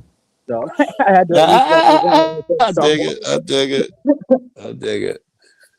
I'm in them circles, man, where But no, I where have a very interesting perspective where I'm still pro our allyship with Israel, but I'm anti-MAGA, which almost doesn't align with anyone with those perspectives. pro Israel.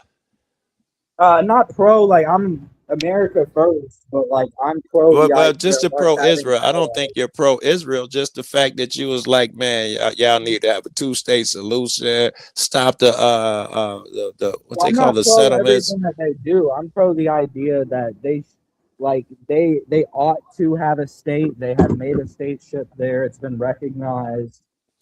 Yeah, I'm okay with that shit. What else? What other option is there? Right? It makes no sense, right?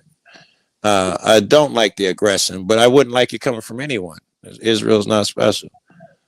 And that settlement shit's been going on. I've been watching that shit for years. And they got niggas standing there with video cameras, and you see how horrible it is. They sit there and now I'm getting emotional. But the video, man, they sit there and let these niggas build new apartments and shit. And then they bring the settlement another extra, I don't know, a quarter mile or something so they can take the brand new apartments. And they do it to regular homes and shit too. And they kick the motherfuckers out and they bring an armed guard there to kick the people out their homes and drag their shit out, and the new people go in, and the people are standing out there, please, how could you do this? Look, lady, if it wasn't me, someone else would do it. It ain't some Jewish motherfucker. No, this is Harvey from the Bronx somewhere. Somebody done paid for him to go out there and do that shit. It's You can disgusting. fact check this, I promise you. A lot of those videos are What about him? in Jerusalem, where Trump changed the capital. So the Jewish owners who previously owned the land now have ownership back over the land. Wanted to charge rent to the Palestinians who were living there. The Palestinians living there refused to pay the rent. So then they kicked them out, bulldozed the houses that they didn't want there, or kicked Well, them are out. you talking about one time, or is this all of the settlements? Or are you talking about this as one instance? No, a lot of the new, like the videos of the women out holding their No. babies Fuck in the front of the videos. house. Fuck the videos. What percentage of these settlements are fake? I think that's your claim. No, I'm not saying they're fake. There's Okay, real fake settlements. was a bad word. I shouldn't have said that. Are part of this miscommunication. What are part of that, and what part of the settlements are real? Because if I'm saying the settlements are really happening, You and your could, that's what I'm argument saying, is like, you could argue, and this is what the Palestinians are doing. You could argue that the Jerusalem shit is settlements, but it's technically been like we okayed it. We said that this is your land. You are now able to garner the land. The ownership is back to you. who is we? Trump, when he made Jerusalem the capital of Israel. So you're saying that since Trump said Well, the they land wanted belongs it, but to we okayed Israel, it. it should? But he okayed it. Is that what That's they all have to they're do with looking for. anything? They're No. only looking for our approval. It's like a judge said, you can kick him out his home. If you're kicking a man out, you're still kicking him out. Well, yeah, but they're only looking for our approval. Yeah. All right, you lost me. And I'm not sure who they are. Israel. Israel. The Jewish Yes. people in Israel. Yes, they're only looking for our approval. We would agree, but Like, I they am don't not give a from that fuck. They side. don't give I'm a just fuck from about the the side. hang on. Yeah. Does that mean that they're not doing anything else? They are only looking for your approval. No. I mean, in the way that, like, if Right. Britain told them that they can or can't do that with Jerusalem, they wouldn't care. If most of these countries told them, they wouldn't care. Us We're telling great. them means that we are aligning now. It's progressed to the think move that- we're doing now with Iran, which I'm not fully against. I think under Trump, it's not being done the best way. Are you agreeing then that that they are intruding into Palestinian territory? Because it sounds like I mean, currently now, yeah, it's undeniable now, right? yeah, There is I an think so. occupation currently going on. yes. But I don't that know. is I don't like my friend saying, "I hope they all die." And you could, Yeah, I but could have that's fucked up, instituted yeah. any war in there, and I would still feel the same way.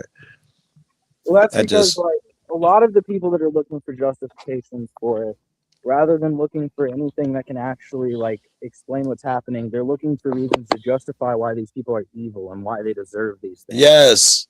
Yes, we agree. That's what was refreshing to hear with some of the things you said. Yes, because normally it's just these people are evil. They got a guy. I mean, like, what die? What are you, cavemen? And who do you trust that much? You know, I don't trust anyone. Certainly not to that degree. He said, because some guy, he got pinned down. We were having a discussion about this a week ago or whatever. And he got pinned down. His argument was that, that with some horrible killing stuff, war shit, probably, or whatever we were talking about. And his argument was, well, hey, Joe, we don't know the insides and outs. Meaning, I interpreted it as, we just got to trust what the government says when it comes to killing these niggas. And I just can't accept that, man. I just cannot. I ain't never found one trustworthy. Usually, when they say that, that's because they have no explanation. Yes, he was in a corner. I think so. And Yeah, we just usually gotta. when you hear that is when it seems like someone's the most cornered. Next thing you know, Mhm. you gotta trust them. Yeah, they don't open up with that argument. You damn right. Ain't nobody opening up with that one. You know, trust the government blindly. No one opens up there. They may end up there, but they don't start there. Like I said, I make the same argument about how the Trump administration is handling the Epstein files, but the Biden administration did the same thing. It was, Yes. we're doing this, we're doing X, we're doing Y, we're doing Z, and then whenever everyone went, well, why isn't any of this shit shaken out? They went, well, Yes. just trust us. As long as we, that historically, immediately Clinton popped in my head with that. I'm so cool. I'm gonna make weed legal. I think Trump may have did it some form too, but it never came to fruition. Clinton's, he said he pushed it through. Well, weed is now legal, but the stringent shit, you had to be only federal weed crimes over X amount of time, starting from here with the extradition of this. When they finished with the list of shit that you had to do, out of all the people jailed for weed that he said he was going to free, there was either I keep forgetting, either 0 or 1 person who fit that. And this is the city ran on it. And I can say the same for fucking Obama sitting up there talking about, I'm a close Gitmo, I'm gonna end the some Patriot Act, the top fucking them niggas NSA from spying on everybody, and all that shit died down. The first thing he did was gave them niggas, I don't know, a couple $1 trillion and shit. Fuck out of here.